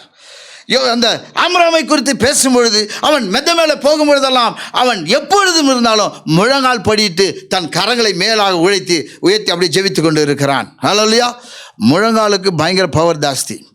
மூளையினால் ஆகாதது முழங்கால் ஆகணும் அப்படியாக ஒருத்தர் சொன்னார். அது உண்மை. அது ஆகவே இப்படிப்பட்ட காரியத்தில் அவர் என்ன பண்ணுறாராம், ஜெபித்து கொண்டு இருக்கிறார். அவர் ஜெபித்து கொண்டே இருக்கும்பொழுது அம்ரான் அவன் தன் வாழ்க்கையில் அப்படியே ஜெபிக்கிறான். யாருக்காக? தன் ஜனங்களுக்காக ஜெபிக்கிறான். ஜனங்கள் போடுகிற கஷ்டத்துக்காக அவன் மனைவி கிட்ட சொல்கிறான், நேரம் எவ்வளோ மோசமாக போனாலும் பரவாயில்லை, எவ்வளோ நேரமானாலும் பரவாயில்ல, நான் ஜெபிப்பேன் அப்படின்றான். ஹல்லேலூயா. அந்த அம்மா கேட்குது, என்னங்க ரொம்ப நேரம் ஜெபிக்கும், களைத்து போட்டு சாப்பிடுங்க, சாப்பாடு கூட இருக்கட்டும்ன்றார் அவர். ஒரு வைராக்கியம். அதுவும் அம்ரானை குறித்து பேசும்பொழுது அவர் சொல்லுகிறார், அவர் முழங்காலில் என்று ஜெபிப்பது மாத்திரமல்ல, அவர் ஜெபிக்கும் பொழுது அவர் சொல்ல பாருங்க, சூழ்நிலைகள் மாறி அது கிடைக்காதது போல இந்த காரியங்கள் எவ்வளவாக தவறாக போனாலும் சரி தொடர்ந்து ஜெபித்து கொண்டே இருந்தாராம். ஹல்லேலூயா. தொடர்ந்து ஜெபித்து கொண்டே இருந்தார். அவர் மேலே போயிட்டு இன்னொரு காரியம், அம்ராம் வந்து அவனை அடிமைகள் வேலை வாங்கும் பொழுது அந்த இடத்துல போய்ட்டு வேலை செய்வாராம் பகலெல்லாம். எப்படி நீங்கள் நைட்டு ஏங்க ஜெபிக்கல, நம்ம ஆளுங்களை கிடச்சோம், ஐயோ இன்னைக்கு என்ன வேலை தெரியுமா, டயர்டாக இருக்குது, முடியல என்னால். என்னது? ஆனால் நைட்டுக்கு ஜெபம் கட்டு. காலையில் எழுந்து ஜெபிக்கல, எங்கே எழுந்துக்கவே முடியல, ஒரே குளிர். உலகத்தான் 4 மணிக்கு பச்சை தண்ணி ஊற்றின்னு என்னது சுற்றின்னு வரான். ஹல்லேலூயா. ஆனால் அம்ரானை பார்க்கும்போது உடம்பு வலிக்குதான். அவர் சொல்கிறார், அப்படியோ பயங்கரமான வேலை செய்து கடினமாக, ஏன்னா அவன் பயமாக வேலை வாங்குறான். அந்த ஃபாரோன், அந்த ஜனங்கள், ஆளோட்டிகள் கஷ்டப்பட்டு உடம்பெல்லாம் வலிக்குது. அதில் வந்து என்ன பண்ணுறாராம், மேலே போய் நான் ஜெபிக்க போகிறேன் அப்படின்னு சொல்கிறாராம். ஹல்லேலூயா. நாங்கள் கொஞ்சம் சாப்பிட்டு போங்க, இருக்கட்டும், நான் மேலே ஜெபம் போகிறேன். இன்னொரு இடத்துல சொல்லுகிறார், அப்படியாக தீர்க்க சொல்லுங்கள். அவர் மேலே போக சொல்லலாம், மா எக்கபோத், நான் மேலே போய் ஜெபிக்க போகிறேன், நான் ஜெபிச்சிட்டே இருப்பேன், சில நேரத்தில் நான் அழுவேன், இன்னும் அழுகுறேன்னு மேலே வந்து பார்க்காத. என்னது? மேலே வந்து கண்ணீர் காரியங்களை மாற்றம் கத்தர் பிரியமான ஜனமே. என் வாழ்க்கையில் அனுபவிச்சிருக்கேன் அதெல்லாம் ஆரம்ப காலத்துலேருந்து. உண்மையாக சொல்கிறேன், நான் கூட அதுக்கப்புறம் ஜெபக்குறைவு வந்தது, ரொம்ப பாடுபட்டேன். மறுபடியும் ஜெபத்தை இன்க்ரீஸ் பண்ண கத்தர் காரியங்களை செய்கிறார். ஜெபிக்காத காரியங்கள் உருப்படாது. ஒரு காலத்தில் நான் பார்க்கும்பொழுது ஸ்தாபனங்கள் அந்த நாளில் பார்க்கும்போது சின்ன சின்ன காரியத்துக்கெல்லாம் ஜெபித்த நாட்கள் உண்டு. எதுக்கு போனாலும் சரி ஜெபிச்சுட்டு போவாங்க வீட்டில், எது வேணாலும் ஜெபம் பண்ணி, எதனா வீட்டில் பேரும் கூட ஜெபம் பண்ணுவாங்க. இப்போ அதெல்லாம் போயிடுச்சு இப்போ. ஹல்லேலூயா. ஆகவே இது நமக்கு பிரயோஜனமாக இருக்கணும். ஏன்னா இந்த கடைசி காலத்தில் இந்த நேரத்துக்கு நமக்கு ஜெபம் தேவையாக இருக்கிறது. அதை முடிக்க முடியுமா பார்க்குறேன், முடிக்க முடியலைன்னு அது நிறைய காரியம் இருக்குது. அது கற்றுக்கு சேர்ந்தால் அடுத்த மாதத்தில் நான் வரும்பொழுது மறுபடியும் அதை அது கண்டினியூ பண்ணலாம், இல்லை இதில் முடித்தா கர்த்தர் செய்வாரானால் பார்ப்போம்.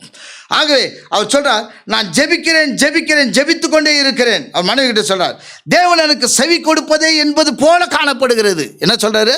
இன்றைக்கி நம்ம வாழ்க்கையில் அப்படி தானே இருக்குதா? ஜெபிக்கிறேன் கொரோனா போக மாட்டேன் ஐயா சொல்கிறாரா இல்லையா?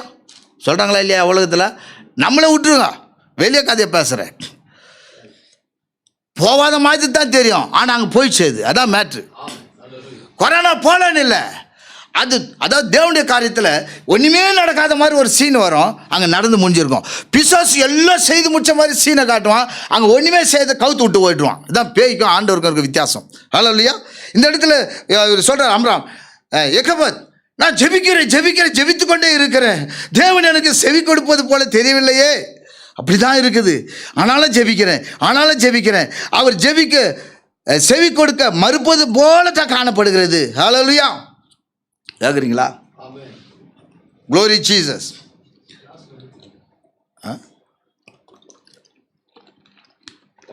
அது இங்கே வந்தால் தான் ரொம்ப தண்ணி குடிக்கிறேன், வெளியெல்லாம் பிரசங்கம் கூட அப்படி இல்லை.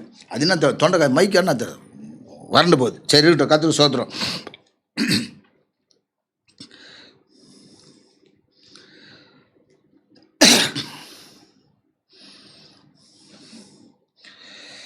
அது அம்ராம் சொல்கிறார், நான் ஜெபிக்கையில் இன்னும் தேவன் எனக்கு செவி கொடுக்காதது போல இருக்கிறது, இன்னும் மோசமாக போகிற மாதிரி தோன்றுகிறது. எவ்வளவு அதிகமாக ஜெபிக்கிறேனோ இன்னும் அவ்வளோவா மோசமாக போகிறது கதை. ஹல்லேலூயா.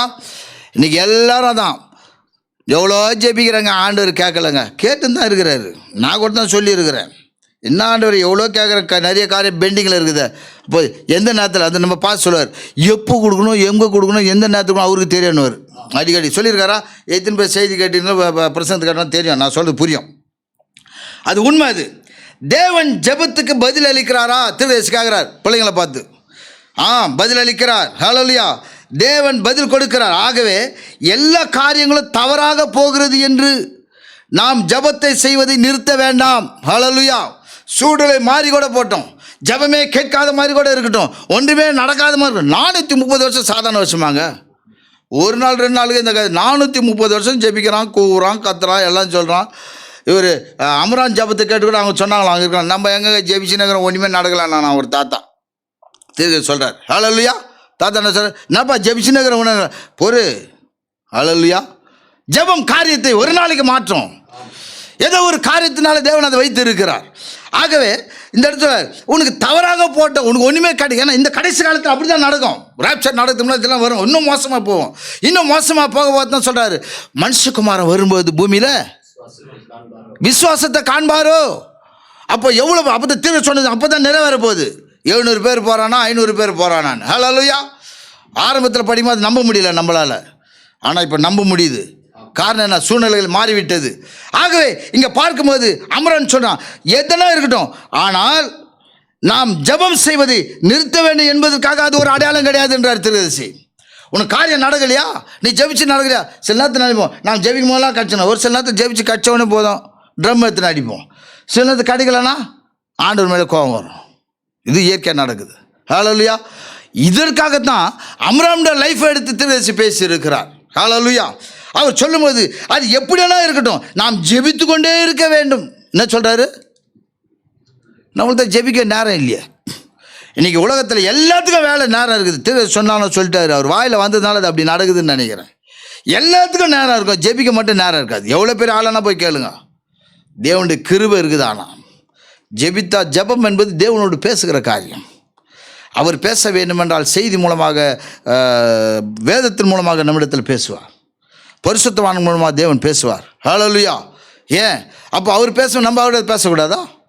அப்போ இடைவிடாமல் ஜெபம் பண்ணுனா இந்த ஆத்மாவோடு, இந்த ஆத்மா சுத்தமாக இருந்தால் செம்மையானுடைய இருதயத்தில் தேவன் என்ன பண்ணுறாராம், செம்மையானுடைய ஜெபம் கேட்கப்படும் சொல்லுகிறார். ஹல்லேலூயா. எடுத்து வாசிங்க 145, 18, 19 சங்கீதம்.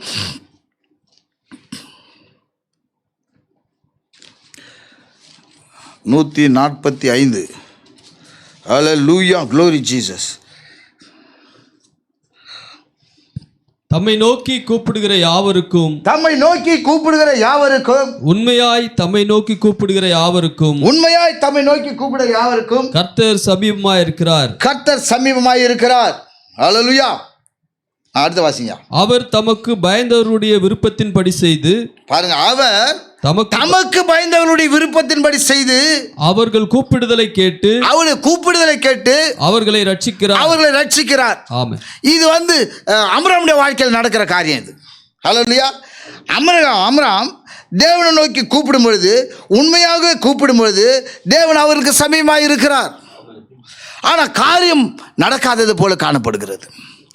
ஜெபிக்காது எதையும் பெற்றுக்கொள்ளும். நம்மளால் சொன்னா எல்லாத்துக்கும் ஒரு ஒன்றும் இல்லைங்க, ஒரு செல் எடுத்து ஒரு வாட்ஸ்அப்பை பார்க்கணுன்னா யார் என்ன சொன்னால் கூட நம்ம காதில் கேட்காது, அதே நோண்டி நிற்பாங்க. நீங்கள் பெரியவங்களும் அந்த லெவலுக்கு வந்துட்டாங்க இல்லையா? சின்ன பசங்க யாருன்னா என்ன சொல்லிட்டோம் அதுதான். அதில் ஒரு புண்ணியமே கிடையாது. இதில் அதிக நேரம் செலவழிச்சிட்டு ஜபத்துக்கு மட்டும் சும்மா, இந்த காலத்தை பிச்சைக்காரனுக்கு 10 ரூபா போட்டால் வாங்க மாட்டான் சார். தேவனுக்கு ஒரு 10 நிமிஷம் ஜபம் போதுமா? அது காரியத்தை மாற்றுமா? அமராம பார்க்கணும். வேலை செய்து விட்டு அப்படியே உடம்பு வழியோட வந்து முழங்காலில் நின்று கைகளை தூக்கி மேலே போயிட்டு தேவனத்தில் கண்ணீரோடு கதறி கதறி கதறி விடிய விடிய ஜெபிக்கிறாராம். மறுபடியும் காலையில் வேலைக்கு போகணும். நைட்டெல்லாம் நான் ஜபம் பண்ணிட்டேங்க, அதனால் நான் வேலைக்கு போகலன்னு சொல்ல முடியாது.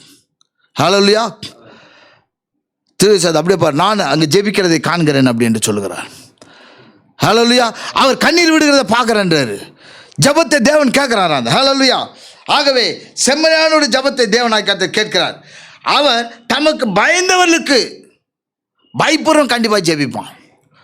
ஐயோ இந்த நேரத்தில் நான் ஜெபிக்கணுமே, யாருக்கிட்டே போய் கட்ட நேரத்தை வீணடிக்கிறது பேசுறதை விட தேவனிடத்தில் பேச அந்த பயப்படுகிறவர்களுக்கு அவருடைய விருப்பத்தின்படி தேவன் செய்கிறாராம். அவருடைய கூப்பிடுதலை கேட்டு அவளை ரட்சிக்கிறாய்.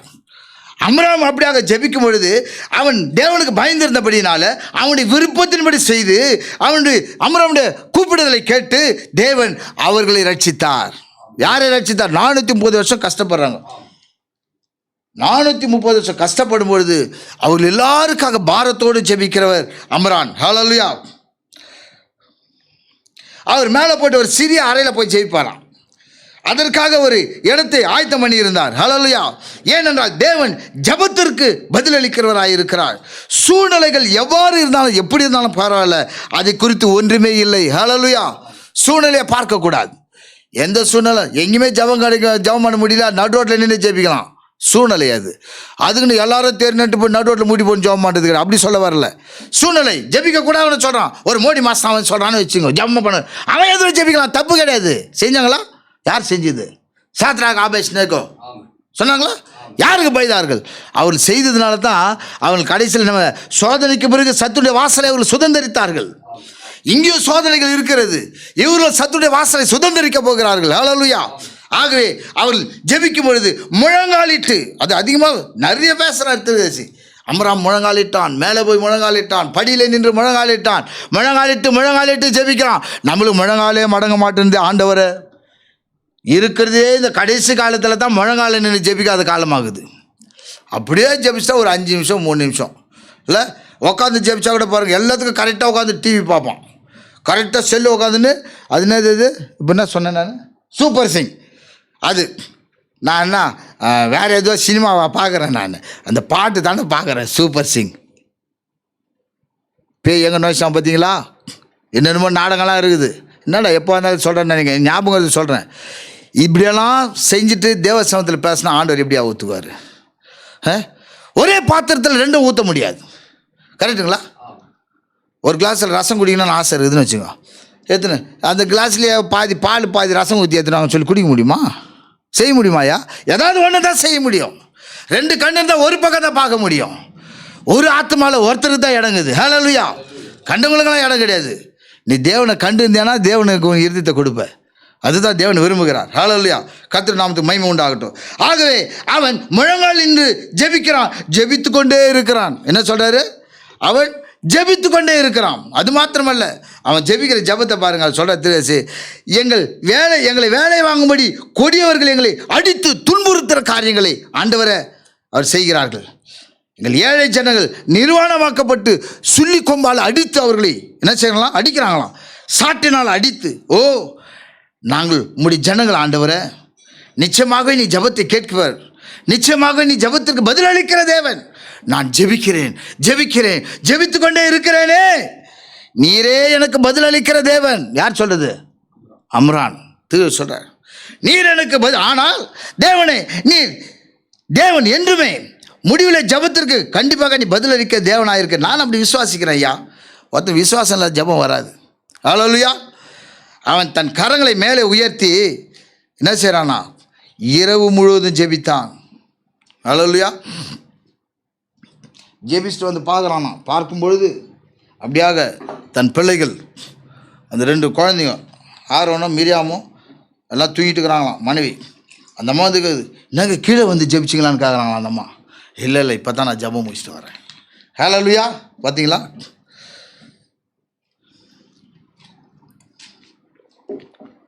அப்போ சொல்ல, ஆமாம் நேரம் ஆயிடுச்சு, நான் இரவு முழுவதும் ஜெபித்தேன், என் கண்கள் கண்ணீரால் நிறைந்திருந்தது. உண்மையிலே ஒரு மனுஷன் அதிகமாக ஜெபிக்க ஆட்டோமேட்டிக்காக கண்ணீர் வரும். தேவனுடைய அன்பு. ஹல்லேலூயா. சரி, அழுவணுமே எப்படின்னா கண்ணீர் வரணுமே முக்கிய அழுவது கிடையாது. ஆர்டிஃபிஷியலாக செய்ய முடியாது. தேவனிடத்தில் அதிகமாக நாம் ஜெபிக்கும் பொழுது, நம்ம இருதயத்தை ஊற்றும் பொழுது. ஹல்லேலூயா. அண்ணாலை குறித்து பார்த்தேன், போன வாரம் சொன்னோம். அண்ணாளுக்குள்ள ஒரு பாரம், எந்த ஒரு மனுஷனுக்கு பாரம் இருந்தால் தான் ஜெபிக்க வரும். ஹல்லேலூயா. ஒரு பாரம் இருக்கணும். எதாவது ஒரு குறித்து பாரம் இருக்க வேண்டும். சபையை குறித்த ஒரு பாரம், போதகரை குறித்த ஒரு பாரம், சக விசுவாசிகளை குறித்த ஒரு பாரம், எதனா ஒரு பாரம் இருந்தால் தான் அந்த பாரத்துக்கு ஒரு ஜபம் தானாக வரும். எல்லாம் இருந்தால் ஜபம். அதனால தான் ஆண்டவர் என்ன பண்ண, இன்னும் சொல்ல போனால் நம்மளை விட பேய் தான் நல்லா ஊழியம் செய்கிறான் ஆண்டவருக்கு. அவன் அங்கே ஒரு தட்டினா தான் இங்கே வந்து முட்டி போடுறான் மனுஷன். இல்லை கரெக்டாக? அவன் தட்டலன்னா வருவானா? கொரோனா ஒன்று இல்லாத இருந்தால் இன்றைக்கி தேசம் ஜபிச்சிருக்குமா? எத்தனை வாட்ஸ்அப்பில் பார்த்து ரோடெல்லாம் ஜபம். அவன் ஓப்பன் நேரத்துலலாம் போய் என்ன பண்ணிட்டான்? ஆராதனை. எங்கே பாரு முழங்கால். ஜெபிக்காதெல்லாம் ஜெபிக்க ஆரம்பிச்சிட்டான். அப்போ உடனே ஆண்டவர் கேட்டுருவாரா? ஆனால் ஜபத்தை கேட்குறது தான். அதையும் அவர் இருதயத்தை பார்ப்பார். ஹல்லேலூயா. என்ன செய்வார்? அவர் இருதயத்தை பார்க்கிற தேவன். தொடர்ந்து நாம் ஜெபித்து கொண்டே இருப்போமானால் எந்த ஒரு அது ஒரு இடத்துல சொல்கிறார், மனவாட்டி முக்கிய மனைவி நம்ம ஆளுங்க ஜபம் பண்ணல, குத்துறாண்டூர் அப்படின்னு ஒரு சில டிவியில் ஜபம் பண்ணுவான், முக்குவான் பாரு. அப்படியோ அந்த மாதிரி முக்க வேண்டிய வேலையே கிடையாதுங்க. ஹல்லேலூயா. சொல்கிறார், மனவாட்டி தலையாச்சிட்டா என்ன காரணம்? மனவாட்டின்னு சொல்லும் பொழுது எப்பொழுதும் மனவாளோடு பேசி கொண்டிருப்போம். அவள் தான் மனவாட்டி. கண்டவங்கிட்ட பேசுறது மனவாட்டி கிடையாது. ஹல்லேலூயா. பார்க்குறோம், வரோம் போகிறோம் பேச மனவாட்டி லிஸ்ட்டில் வருமா அந்த பொம்பளை? தன் புருஷனோடு பேச வேண்டும், தன் மனவாளனோடு பேச வேண்டும். அதை தேவன் விரும்புகிறார். ஹல்லேலூயா. ஆகவே இங்கே பார்க்கிறோம், இரவு முழுவதும் நான் ஜெபித்தேன். ஹல்லேலூயா. அவர் ஜனங்களுக்காக அழுது கொண்டிருந்தானா. என்ன செய்தானா? சுயம் கிடையாது இந்த இடத்துல. அம்ராம் சுயமாக இருந்திருந்தா ஏதோ வாங்கினா நம்மளும் ஆண்டவரே முதுவலி என்ன அடிக்கிறான், அவன் கையை பார்த்து நம்ம ஜம் பண்ணுறது அப்படித்தான். நம்ம ஆளும் கோவம் வந்தால் போதும், அவனை விட்டோதான் ஆண்டவர். அவனை அன்றைக்கி ஒருத்தர் யாரோ சொன்னார், செய்தியில் ஒருத்தர் அப்போ ஜம் பண்ணார். என்னடா அவனை நுறுக்க ஆண்டவர், அவனை விட்டு கை காலம் ஒச்சிட ஆண்டவர். அப்படின்னா ஜெபிக்கூடாது. நான் அவனை பின்னி எடுத்துகிற ஆண்டவர். ஆத்மா குரோதமாக அவன் பயங்கரமாக வேலை செய்கிறான். அவனை முட்டி தட்டு, அவனை போலீஸ்காரனா தட்டு போடுறாரு. அவனை பின்னியோட ஆண்டவர். அவனுக்கு இது ஆகணும் அதான் ஆகணும். நான் அடியால ஒன்றுங்க அப்படியெல்லாம் கிடையாது, அப்படிலாம் பண்ண முடியாது. ஹல்லேலூயா. அந்த ஜபத்தை அவர் கேட்க மாட்டார். ஹல்லேலூயா. பாருங்க என்ன சொல்கிறார் அருமையா, கண்ணீரால் நிறைந்திருந்தது. அவன் ஜனங்களுக்காக அழுது கொண்டு இருந்தான், ஜனங்களுக்காக தன் இருதயத்தை ஊற்றினான், ஜனங்களுக்காக பரிதபித்தான், ஜனங்களுக்காக. இதை யார் சொல்கிற திருச்சுன்னா, சிறு பிள்ளைகளுக்கும் பெரியவர்களுக்கும் பிரசங்கிக்கிறார் இந்த செய்தியை. சிறு பிள்ளைகளை கொண்டாந்து முன்னால் உட்காந்து அவங்களும் பேசுகிற இந்த கதையை சொல்கிறார். இப்படி அமரான் செய்து கொண்டு இருந்தான். நீங்களும் ஜெபிங்க. இப்பேற்பட்ட ஒரு தாய் தப்பனுக்கு இருந்தால் நீங்களும் பாக்கியவான்கள்னு சொல்கிற இடத்துல அதில் சொல்கிறார். ஆகவே கர்த்தருக்கு பிரியமான ஜனமே பாருங்கள், நல்லா கவனிங்க. இது ஒரு அருமையான ஒரு காரியம்.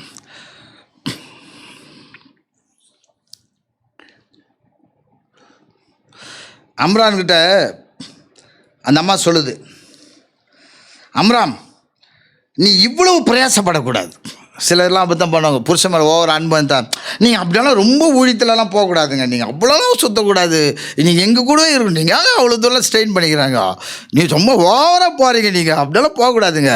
போனீங்களா முச்சமாக சீக்கிரம் வீட்டுக்கு வர்றதுக்கு பாருங்கள். என்னங்க நீங்கள் என்ன இப்படி தான் சிரிக்கிறீங்க? போகணுமா வந்தோமான்னு இருக்கணும். போகணுமா நம்ம என்ன பண்ணுறோம்? நம்ம ஓவராக எடுத்துக்கிறீங்க, எல்லாம் தலைமையிலே போட்ட மாதிரி. சில சொல்லுவாங்க ஊழியக்காரங்களை, சில மனைவி அண்ணத்தை நிறைய ஊழியம் விழுந்து போன காரியம். ஒரு அம்மா நான் கேள்விப்பட்டேன், அவர் உயிரை விட்டு ஊழியம் பண்ணி பேய் வரட்டினா எல்லாம் வருவாங்களாம். அந்த ஆளுக்கிட்ட வர காணிக்கை கொடுத்து அனுப்புவாராம். யாருன்னா எங்கள் தூரத்தில் வரவங்களுக்கு. இந்த பொம்பளை அந்த பக்கம் சுற்றின்னு போய் கையில் இருக்குது பிடிங்குமா, புள்ள இல்லாத குடும்பம் நினச்சினே இதை. அந்த ஆளுக்கு தான் அறிவு இல்லை. அந்த ஆள் ஊழியமும் கேட்டு, அவன் பையனுங்களும் கேட்டு, அவன் ஸ்தாபனத்தில் போய் இந்த பொம்பளையும் கேட்டு கூட்டி சோறாக போச்சு. அருமையான ஊழியம் நடக்குது இதெல்லாம் தேசத்தில். நம்மளாம் கிருபை, நல்ல மனைவிகளை தேவன் கொடுத்தார். ஹல்லேலூயா. என் ஊழியத்தில் அதிகமான ஊழியத்துக்கு நல்ல பக்கபலமாக என் மனைவி அப்படி ஜபம் பண்ணுறதுலையும் சரி, நான் இங்கேயும் சொல்கிறதில்ல, அருமையாக செய்வாங்க. அதெல்லாம் மற்றவங்க விசாரிக்கிறது, ஸ்திரீங்கிட்ட விசாரிக்கிறது, ஜெபிக்கிறது, இந்த மாதிரி காரியத்தில் அந்த மாதிரி இருக்கும்போது அந்த ஊழியம் கண்டிப்பாக ஆசீர்வதிக்கப்படும். இன்றைக்கி நம்ம சபை ஊழியம் ஆசீர்வதிக்கப்பட்டதுன்னா பார்க்குறது எல்லாம் பாசை தான் பார்க்குறாங்க. பாசை தப்பாக நினச்சக்கூடாது. அவருக்கு பின்னால் இருக்கிற சிஸ்டர் பார்க்கணும். அவங்க சரியில்லைன்னா அந்த ஊழியம் வளராது. சொல்கிறார்ல, ஆபிரகாமை கூப்பிடும்போது ஆகாரியா கூப்பிட்டாரு. பார்த்தீங்களா? ஆகவே நம்ம சொல்லுது, அம்ராம் நீங்கள் இவ்வளோ பிரயாசப்படக்கூடாது. கரெக்டா? நீங்கள் ரொம்ப என்ன ஓவராக போகிறீங்க, நீங்கள் அப்படியெல்லாம் செய்யக்கூடாது. இப்படி ஜெபிக்கிறீங்க அநியாயமா. நம்ம மதம் வாங்கினா நம்மளும் தானே அதிகம். ஆனால் அவர் என்ன சொல்கிறார் பாருங்க, அவர் ரிப்ளை கவனிங்க. ஆமாம்மா எக்கப்பா நீ சொல்கிறது கரெக்ட் தான், எனக்கு கூட தான் அப்படி தான் தோணுது, நான் ரொம்ப ஓவராக போகிற மாதிரி, நாலேருந்து கட் பண்ணிடுறேன். நீ சொல்லிட்டல, நேரத்துக்கு வந்து படுத்துடுறேன், நல்லா ரெடியாக வச்சிரு. என்ன பண்ணுறது, மாட்டிக்கணுமே நம்ம அந்த ஊழியத்தில். நம்ம தான் இப்போ ஊழியத்தை நடத்த இத்தனை ஆத்மாங்களுக்கு பதில் சொன்னோம், நம்ம பாஸ் அவர் ஆகிட்டோம் சொல்லுவாங்களே. ஆனால் இவர் என்ன சொல்கிறார் பாருங்கள், இந்த பாரம் என்னுடையது. ஹல்லேலூயா. என் ஜனங்கள் என்னுடைய யார்? எபிரேய பிள்ளைகள். என் ஜனங்கள் படுற பாடு பார்க்க முடியல. பாரம் என்னுடையது. நம்முடைய ஏழை ஜனங்களுக்காக யாராவது ஜெபிக்காவிட்டால் அவருடைய கதி என்ன? அவருடைய நிலைமைகள் எப்படி இருக்கும்? அந்த ஜனங்களை யாராவது இருதயத்தில் வைத்திராவிட்டால் என்ன ஆகும்? யாராவது ஒருத்தர் ஜெபிஸ்தான் ஆகணும். யார் சொல்கிறது? அம்ராம் சொல்கிறார், நம்ம தெரியும் சொல்கிறார். உண்மையான மனுஷனுடைய காரியம் அது. யாராவது நம்ம ஜெபிக்கணும். அந்த பாரம் யாராவது ஒருத்தர் ஜெபிக்கணும். நம்ம சபைக்காக, நம்ம தேசத்துக்கு யாராவது ஜெபிக்கணும். ஆண்டவர் சொல்ற 2 பேர் இருந்தால் எங்கே ஆசைக்கலாம்? எங்கேயா 2 பேர் இருந்தால் என்னத்தை ஆசைக்கலாம்னு சொன்னார்? உலகத்தையும் ஆசைக்கலாம் இல்லையா? உலகத்துக்காக 2 பேர்னா ஒரு இந்தியாவுக்கு ஒரு ஆள் கூட இல்லையா? காரணம் என்ன? ஜெபம் இல்லை. இன்றைக்கி மிஷினரிக்கு அந்த நாளில் இந்த ஜபத்தில் முழங்கால நின்று தான் இன்றைக்கி நம்மளாம் இங்கே வந்து ஒரு கிறிஸ்துவலாக நிற்கிறதுக்கு ஒரு ஆணி வேற வச்சார் தேவன். அவருடைய தியாகங்கள், அல்லேலூயா. வெளிநாட்டிலேருந்து தியாகம் பண்ணி வந்தவர்கள், முழங்கால நின்ற கொசு கடியில் செத்தவர்கள், கால்ராவில் மரித்தவர்கள், எவ்வளோ தியாகம் பண்ணவர்கள் தன் குடும்பத்தை. அவருடைய தியாகம் தான் இன்றைக்கி நம்ம நல்லா என்ன பண்ண படுத்துன்னு ஜெபிக்கிறோம். எப்படி? ஒரு கழிச்சு படுத்துன்னு ஜெபிக்கிறது, கவுந்து அடிச்சுன்னு ஜெபிக்கிறது, மேலாந்து பார்த்துன்னு ஜெபிக்கிறது, மற்றதெல்லாம் சீரியஸாக இருந்து உட்காந்து கொண்டு நம்ம. ஹல்லேலூயா. ஆனால் ஆம்ராம் அப்படி அல்ல. அவர் முழங்கால் படியிட்டு 2 கரங்களை தூக்கி என் தேவனாகிய கர்த்தரை நோக்கி பார்த்து செய்தி போயிடும். டைம் ஆகி போகுது. முக்கியமான மேட்ரு எப்போ வருது? அருமையான செய்தி இது. எல்லாரும் படிங்க. கர்த்தர் அனுபவிச்சா அது மாதிரி வரும்போதெல்லாம் ஒரு இது நம்ம பிரயோஜனமாக இருந்தது, நம்ம தியானிக்கலாம். கர்த்தருக்கு ஸ்தோத்திரம். அவர் சொல்றார், யாராவது ஒரு ஜெபித்துத்தான் ஆக வேண்டும். யார் சொல்கிறது? அம்ரான். இப்போ நம்ம அந்த மாதிரிலாம் சொல்லக்கூடாது. யாராவது ஒருத்தர் ஜெயிப்பாங்க, நான் என்ன பண்ணுறேன் அப்படி செஞ்சால் நீ ஆட்சிக்காரன் ஆகிடுவேன். கரெக்டா? ஆட்சிக்காரன் என்ன பண்ணுவாங்க? நேராக செலமுனால் போய் எனக்காக வேண்டி சினிமாவுக்கு போயிடுவான். கரெக்டா? எனக்காக வேண்டி ஊர் சுற்றுவான். அது வேண்டுமா எங்கன்னா? அந்த வேலை நம்ம தான் எல்லாருக்கும் வேண்டிக்கணும். இப்போ ஹல்லேலூயா. இதை கேட்கிற ஒவ்வொரு தேவனுடைய பிள்ளைகளும் ஒருவருக்காக ஒருவர் ஜெபிக்கணும். சொல்கிறார், என்ன சொல்றார்? ஒருவருக்காக ஒருவர் ஜெபிக்கணும், தேசத்துக்காக ஜெபிக்கணும், சபைக்காக ஜெபிக்கணும், அந்த செய்தி விசுவாசிகளுக்கு, செய்தி ஊழியத்திற்காக, எல்லாத்துக்காக ஜெபிக்க நாம் கடமைப்பட்டு இருக்கிறோம். அந்த பாரம் நம்மளுக்கு வேணும். கர்த்தருக்கு பிரியமான ஜனமே. ஆகவே அந்த நாளில் அவன் வேலைக்கு போகிறான். ஒவ்வொரு நாளும் வந்து கடின உழைப்பு. அவனுக்கு என்னது? ஹார்ட் ஒர்க்கர், கடின உழைப்பு, சும்மா கிடையாது. அவனை என்ன செய்யணுமா? சொல்லும்போது அவன் அப்படியாக பெரிய ஒரு பீப்பாய், நம்ம ஊரில் இருக்கிற ட்ரம்மு கிடையாது, அந்த காலத்தில் பெரிய பெரிய பீப்பா வைக்க வேண்டும். ஹல்லேலூயா. அந்த பீப்பாயில் சுண்ணாம்புகளை கொட்டி அப்படியே கலக்குவார்கள். அதிகமான நெருப்புகளை, அக்கினி சூளையில் போட்டு எரியும். என்ன அனல் பறக்கும் தெரியுங்களா? இப்போல்லாம் அது சொன்னால் யாருக்கும் புரியாது. நான் சிறு வயசில் பார்த்துருக்கேன். சூளையில் போய் பார்த்தாலும் சரி, சூளை அங்கே எரியும், இங்கே அனல் பறக்கும். இந்த மாதிரி கொடூரமான வேலை. செங்கல் கட்டும்போது சூளை அங்கே எரியும், கிட்ட நெருங்க முடியாது. எரிஞ்சு நிற்கும்போது அனல் நம்ம மேலே பறக்கும். அது சாம்பலானால் தான் கிட்ட போகும், அதுவே அனலாக இருக்கும். பார்த்துருக்கேன் நான் அதை. அப்போது இவர் என்ன செய்கிறார்? அந்த வைக்கோலை போடுறது, சூளையில் போய் எரிய வைக்கிறது, இந்த பயங்கரமான வெப்பம், இதெல்லாம் செய்துட்டு மகத்தான வேலையெல்லாம் செய்வாராம். கஷ்டப்பட்டு செஞ்சுட்டு வருவார். அது என்ன சொல்ற? எதிரிக்காக இந்த உண்மையான கிறிஸ்தவன் அப்படி தான் வேலை செய்வானாம். என்ன சொல்கிறாரு? நம்ம எதிரிக்கு ஜெபம் பண்ணவே மாட்டோம். அவனுக்கு ஏன் நம்ம ஜெபம் பண்ணணும்? ஆனால் பைபிள் என்ன சொல்லுது? சத்துருக்கு நம்ம என்ன செய்வோம்? சத்துரு நீ செத்துரு, நம்ம கதை. கரெக்டா? ஆண்டவர் என்ன சொல்ற? சத்துருக்காக சொன்னாருங்களா? ஹல்லேலூயா. தேவனாகிய கர்த்தர் சொன்னதை அமராம் செய்கிறார். ஹல்லேலூயா. எதிரிக்காக, அவனுக்காக பார், அவன் என்னை அடிக்கிறான், நான் சரியாகவே வேலை செய்ய மாட்டேன், சரியாகவே செங்கல் இது பண்ணுறேன், சுண்ணாம்பு கலக்க மாட்டேன், நான் அது ஒரு மிஸ்டேக் பண்ணேன், அப்படியெல்லாம் செய்யலை. பவுல் எழுதுகிறார், எஜமான் அவன் தேவனற்றவனாக இருந்தாலும் சரி, முரணான அவனுக்கு என்ன பண்ணுவான்? உண்மையை உத்தமானி வேலை செய்ய அப்படின்றார். அதை செய்தார் அம்ரான். தேவனத்தில் ஜெபிக்க போகும்போது செம்மையான இருதயத்தை பார்க்கிறார். அம்ரான் எல்லாத்திலும் கரெக்டாக, அங்கேயும் வேலை செய்கிறான் கரெக்டாக, இங்கேயும் வந்து கரெக்டாக ஜெபிக்கிறான். 2 காரியங்களையும் சரியாக செய்யும் பொழுது தேவன் அதில் பிரியமாக இருக்கிறார். கர்த்தருக்கு பிரியமான ஜனமே. ஹல்லேலூயா. ஆகவே அவன் சொல்றான், ஆனால் ஒரு அடிமையாக சிறைப்பட்டு கொண்டிருந்தான். ஏனென்றால் அவன் அதை எப்படி செய்து தான் ஆக வேண்டும், வேறு வழி கிடையாது. ஒவ்வொரு இரவும், ஒவ்வொரு நைட் அவன் அப்படியாக வீட்டுக்கு வந்த பிறகு ஜெபிக்கிறத மறக்கிறது கிடையாது. இன்றைக்கி பயங்கர வேலை பாயினுது. நம்ம ஆளுங்க வேலையை செய்வானா, ஃபுல்லாக சாப்பிட்டாலே ஜபம் வராது. எப்படி? ஃபுல்லாக சாப்பிட்டால மயக்கமாகுது. அப்போ ஏன் சாப்பிட்ற? ஜபம் பண்ணிடு. இப்போ ஒரு கற்றுக்கிட்டாங்க டப்பாளுங்க நம்ம சபையில் இருக்கிறவங்க சொல்லி தப்பாக நினைக்காதீங்க. யார் உங்களை யாரும் நான் ஒன்றும் சொல்ல மாட்டேன். கற்றுக்கு சோத்திரம் வெளியே நான் கேட்கறதில்ல, பார்க்குறல்ல நம்ம நாள் என்ன செய்வாங்கன்னா, பயங்கரமாக ஜெபிச்சா ஒரு மாதிரி கேராக பார்த்துட்டாங்க. ஆனால் ஒரு காலகட்டத்தில் ஜெபத்துக்கு யார் வருவாங்கன்னா, பலவீனப்பட்டவன், மயக்கமாக இருக்கிறவன், கால் ஒஞ்சு போனவன், இடுப்பு ஒஞ்சு போனவன், வயிறு வலிக்கிறவன். கரெக்டுங்களா? அப்படி தானே வரான் ஜபத்துக்கு. இப்போ ஏன் ஜபத்துக்கு வர்றதில்ல, ஏன் செய்தி கேட்குறது, ஏன் வரணும்? எனக்கு வயிறு வலிக்குது, தலை வலிக்குது, இது பண்ணுது. காலை எப்படி வச்சுங்களா? பிசாசு மாற்றிட்டான். இது எப்படி இருக்குன்னா, ஒன்று சொன்னது ஞாபகம் வந்து,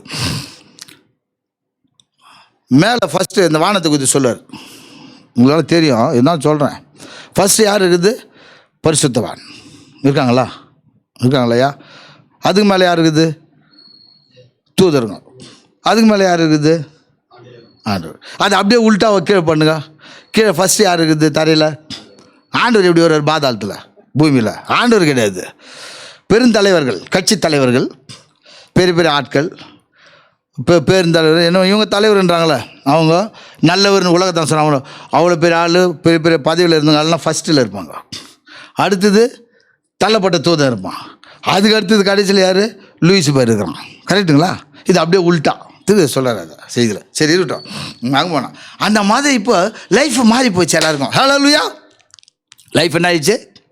கரெக்டுங்களா? லைஃப் என்ன போச்சு? மாறி போச்சு. சரி இருக்கட்டும். ஆகவே ஒவ்வொரு இரவும் அவன் வீட்டிற்கு வந்த பிறகு ஜெபிப்பான். ஒவ்வொரு இரவும். இங்கே தான் நம்ம தவறி போனோம் கர்த்தர் பிரியமான ஜனமே. ஒவ்வொரு இரவும் நம்ம என்ன நினைக்கிறோம்? ஒவ்வொரு இரவு ஜெபம்னா ஒரு 1/4 மணி நேரம் ஜெபம் பண்ணால் போதும், 1 மணி நேரம் ஜெபம் பண்ணால் போதும். ஹல்லேலூயா. கொஞ்ச நேரம் ஜெபம் பண்ணால் போதும். மற்றதெல்லாம் அதிகமான நேரத்தை நான் என்ன சொல்கிறேன், யார் எதற்காக அதிகமான நேரத்தை செலவு பண்ணுறோமோ அதை எழுதி வச்சுட்டு அந்த மணி நேரத்தை விட அதிகமாக ஜெபிக்கணும். அப்போ தான் வாழ்க்கையில் சக்ஸஸை பார்க்க முடியும். வெறும் கிறிஸ்தவன் என்று சொல்வதனால பார்க்க முடியாது. மறுபடியும் அவன் படிகளில் மேலே சென்று ஜெபிப்பான். இங்கே வேறு ஜெபம், மேலே போனால் ஜெபம். ஜெபித்து ஜெபித்து ஜெபித்து கொண்டே இருப்பான். கீழே வருவான். நிலைமை சீரடையவில்லை, இன்னுமாய் மோசமாய் போய் கொண்டு இருக்கிறது. நம்மளாம் இருந்தால் என்ன பண்ணுவோம்? சிலர் அப்படி தான் நல்லா ஜெபம் பண்ண. நான் என் ஊழியத்தில் பார்த்தேன். நான் அதை நிறைய பேர், ஒரு சிலர், நிறைய பேரில் நாங்கள் அங்கே வந்து என்ன பண்ணார் ஆண்டவர்? மறுபடியும் தாங்க வடிக்க போயிட்டான். ஒரு குழந்தை இல்லைன்னு தான் போனார். இன்னும் கிடையாது ஒரு குழந்தை, அது வேறு விஷயம். விசுவாசம் இல்லை. அந்த மாதிரிலாம் வந்துட்டு முடியலன்னு போனாக்க ஒன்று நடக்காது. வேறு வழியும் கிடையாது. தேவன் ஒரு கிரியை செய்கிறாருன்னா சும்மா மேலே என்ன மாதிரி மேலோட்டம் பார்த்து செய்ய மாட்டார்.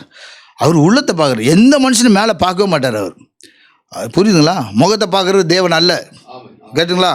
முகத்தை பார்த்து செஞ்சால் அப்போ நம்மள மாதிரி பார்க்குற மாதிரி. அவர் எந்த முகமும் சரி, மேலே முகத்தை பார்த்து சில வெள்ளையாக இருக்கும், சில கருப்பாக இருக்கும், சில ப்ரௌனாக இருக்கும், சில ஒரு மாதிரியாக இருக்கும், சில நல்லா இருக்கும், சில கோணையாக இருக்கும், எப்படி எப்படியா இருக்கும்.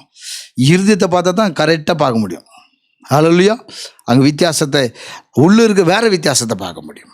தேவன் இருதயத்தை பார்க்கிறதா இருக்கிறார். சரி, கர்த்தருக்கு ஸ்தோத்திரம். ஆகவே நிலைமை இன்னும் மோசமாகவே போய் கொண்டு இருக்குதான். அதான் நிறுத்திட்டாரா? அது என்ன ஆனாலும் அவர் கவலைப்படவில்லை. ஹல்லேலூயா. இந்த நேரத்தில் பிசாசு ஒரு வதந்தியை கொண்டு வந்து போட்டான் அபரான்கிட்ட. ஏற்கனவே ஜெபம், நீங்கள் ஜெபிக்க ஜெபிக்க ஜெபிக்க சூழ்நிலை புதுசாக ஒன்று ஏடா கூடமாக வந்துடும். ஒரு சிலருக்கு அமையும் அப்படி. இன்னும் கொஞ்சம் நல்லா இருக்கா, கொஞ்சம் அப்படி அப்படியே தொங்கிடுவோம். அந்த மாதிரி நடக்கும். அந்த மாதிரி அமரான் ஜெபிச்சுட்டு வர்றார். பகலில் போயிட்டாங்க என்ன பண்ணுறாரு? கஷ்டப்பட்டு வேலை செய்கிறார். பகலில் போயிட்டு அடி நொறுக்குது, வேலை செய்யுது, வெயில், வெப்பம், எல்லாத்தையும் கடுமுக்கா. இங்கே வந்து ஜெபம். எதனா கொஞ்சம் காரியம் மாறுன்னு பார்த்தா இன்னும் அதிகமாகி போச்சான்.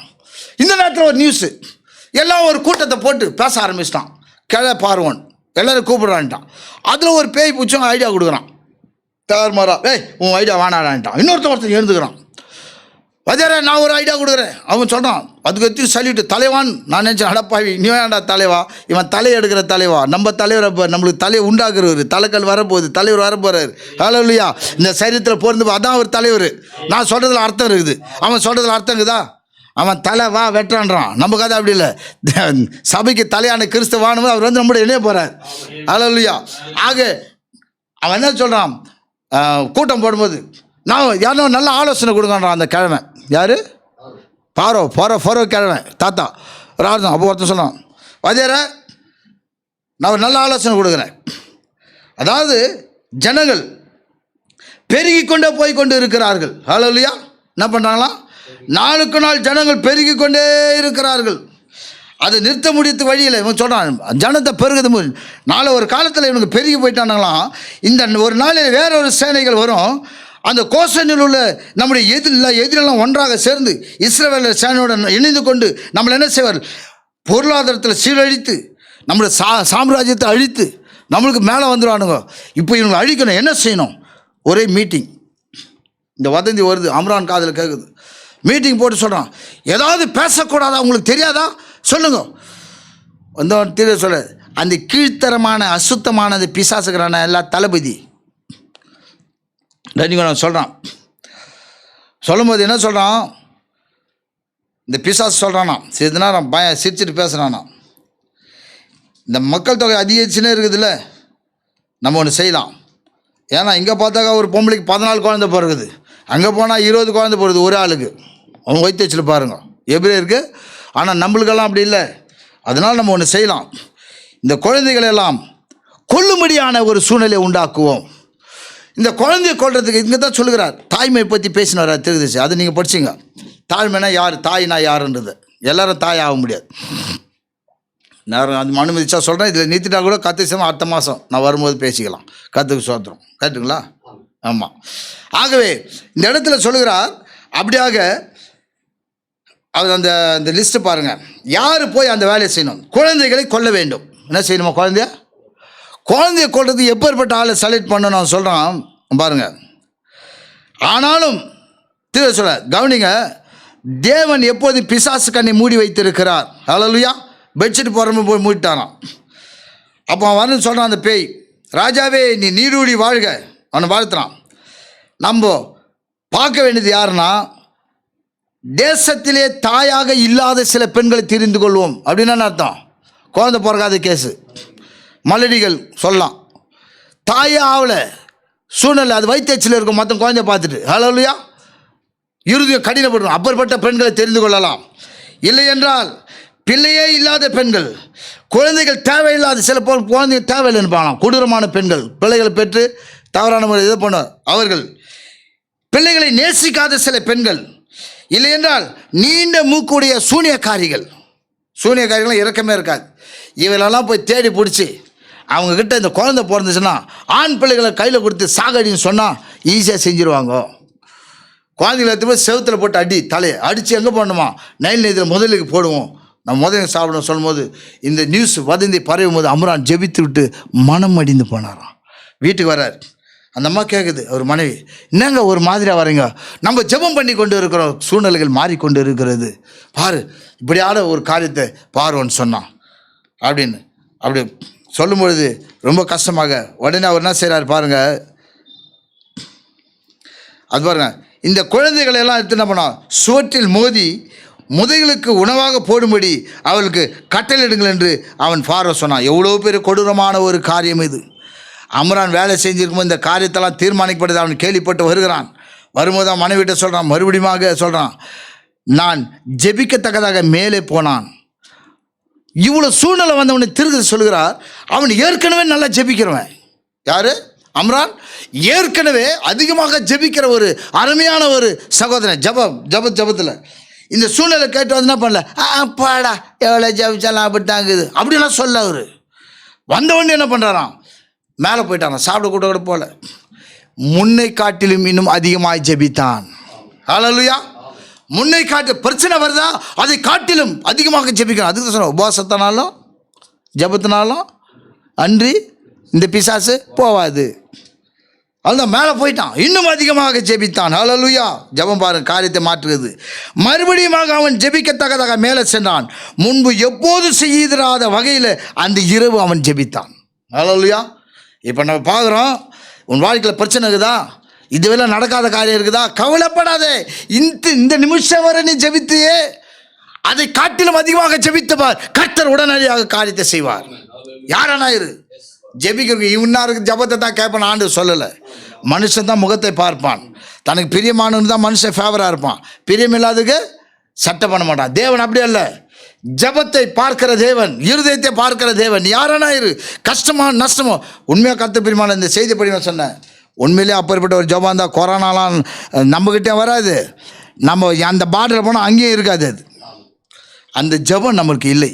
சொல்கிறேன், தப்பாக மட்டும் தயவுசெய்து யாரும் நினச்சிக்காதீங்க. கரெக்டுங்களா? நான் என்ன சொல்லிக்கிறேன், நான் அப்படி இருந்தேன் தான் நீ சூழ்நிலைகளை மாறி இருக்கும். கண்டிப்பாக அந்த ஜபத்தில் நான் இல்லை என்று உண்மையாக வெட்கப்படுகிறேன். கர்த்தர் பிரியமான ஜனமே, நான் உண்மையாக அதை படிக்கும் இந்த செய்தியை படிக்கும், அடாடா எவ்வளோ மோசமாக இருக்கிறேன் நான் ஜெபிக்காத. ஏன் ஜெபம் போதாது, நான் ஜெபிக்கிற நிலைமை போதாது, நான் நிற்கிற நிலைமை சரியில்லை, நான் என்னத்தான் சொல்லிக்கிறேன். நான் உங்களை யாரும் தவறாக சொல்லவில்லை. கர்த்தர் பிரியமான ஜனமே, கர்த்தர் உங்களை ஆஸ்வதிப்பார். ஆகவே இந்த இடத்துல சொல்கிறார், அவர் முன்னிலும் அதிகமாக ஜெபித்தான்.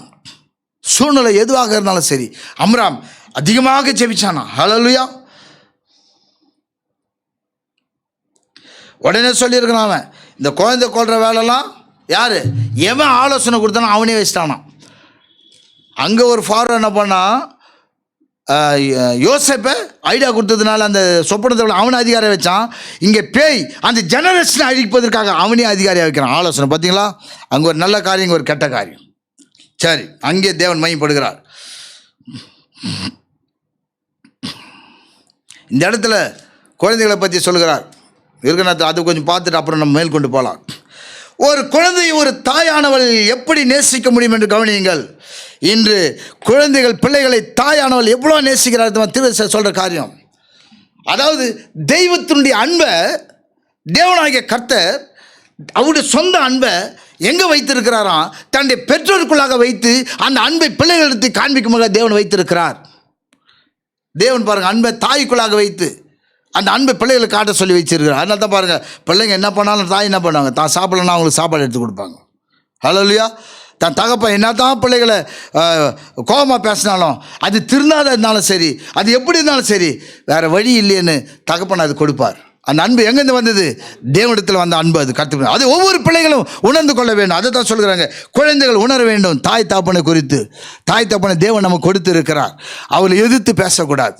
இன்றைக்கு அப்படி இல்லை, காலம் மாறி போச்சு. ஒரு காலத்தில் கல்யாணம் ஆனவங்க கூட சரி, அப்பா அம்மா பார்த்தா தூரம் நின்று பேசின காலம் போயிடுச்சு. இன்றைக்கி சும்மா படிக்கும் பொழுது பசங்க இன்றைக்கி தன் தகப்பனை பார்த்து எதிர்த்து பேசுகிறதும். ஒரு ஊழியக்காரர் சொன்னார், அப்படியாக ஊழியக்கார பிள்ளைங்க ஊழியக்காரருக்கு எழுதுகிறாங்களாம். சொல்கிறாங்க, உனக்கு எனக்கு பிடிக்கல, ஐ ஹேட் யூ, உன்னை வெறுக்கிறேன். இப்போ காலம் எவ்வளோ மோசமாயிடுச்சு.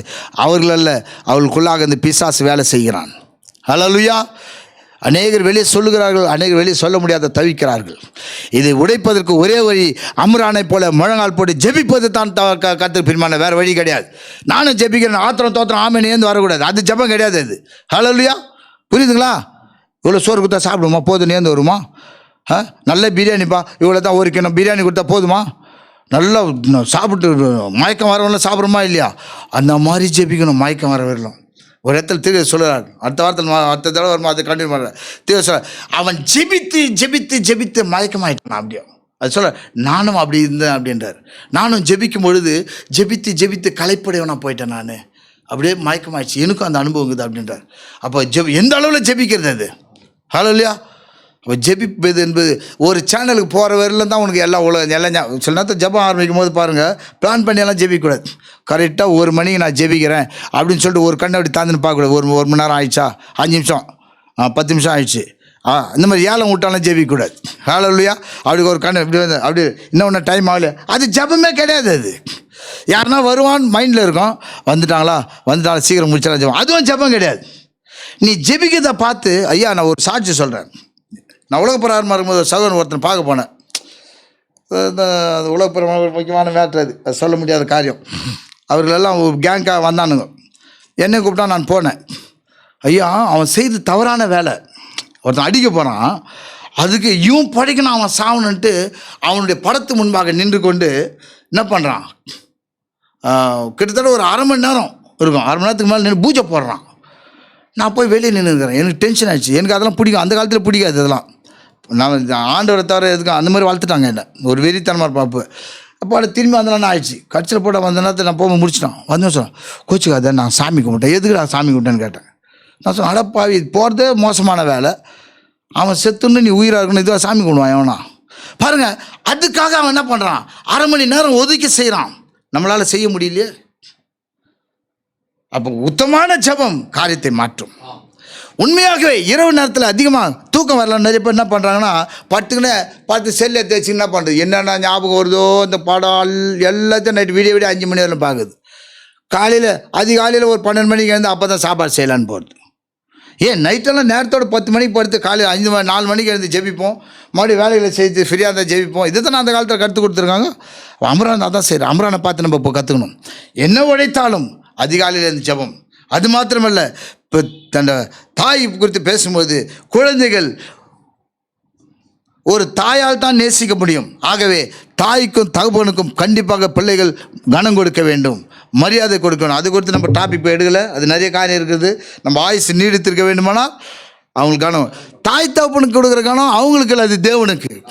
ஏனென்றால் அவங்க தேவன் வந்து அவர்கள் மூலமாக தான் அன்பு பிள்ளைகளை செலுத்துகிறாராம். சொல்கிறார். அந்த அன்பு எங்கேருந்து வந்தது? ஒரு இடத்துல சொல்கிறார் பாருங்கள், தேவன் கொடுக்கலாம் தாய் கூட அந்த அன்பு வராதுங்க. ஏசாயாவில் பார்க்கும்போது 49:15-16 சொல்றார், ஸ்திரியானவள் தன் கர்ப்பத்தின் பிள்ளைக்கு இறங்காமல் தன் பாலகனை மறப்பாளோ? அவர்கள் மறந்தாலும் அப்படின்னா என்ன அர்த்தம்? அவங்க கூட மறந்துடுவாங்க. தாய் கூட மறக்கிறதுக்கு சூழ்நிலைகள் இருக்கிறது. அதனால தான் நல்ல தாய் என்று சொல்கிறார் திருவதி. சொல்லும்போது நல்ல தாயை குறித்து பேசுகிறார், வேற தாயை குறித்து பேசுகிறார் திருவதி. அப்புறம் அவர்கள் மறந்தாலும் நான் உன்னை மறப்பதில்லை. அப்போ உன்னை ஒரு வாலிப பிள்ளைகளை, ஒரு குடும்பத்தில் இருக்கிற பிள்ளைகளை தாய் மறக்கவில்லை என்றால் தாய்க்குள்ளாக இருக்கிற தேவன் அது.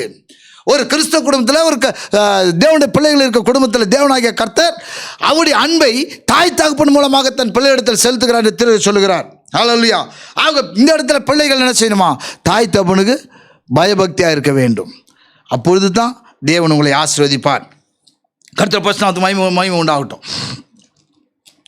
ஆகவே இப்படியாக குழந்தைகளை அடிக்கும்படியாக சொல்லுகிறார்கள். இதை கேட்டவுடனே அம்ராம் மறுபடியுமாக அவன் ஜெபிப்பதற்காக மேலே சென்று விட்டான். முன்னே எப்பொழுதுமே செய்யாத வகையில் ஜெபம் செய்தாராம். ஹல்லேலூயா. அப்போ எப்படி செஞ்சிருப்பாரு? நாம் ஜெபித்து கொண்டே தான் இருக்க வேண்டுமா?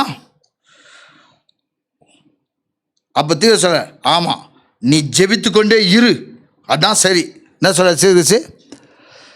அதாவது முழங்கால் போட்டு ஜெபிக்கிறோம், தூக்கம் படுத்துடும், திடீர்னு படுக்கையில் இருக்கும்போது தூக்கம் வரலையா, ஒரு 2 நிமிஷம் தேவனை இருதயத்தில் பேசு, தேவனை துதிச்சு கொண்டே இரு. அது தப்பு கிடையாது.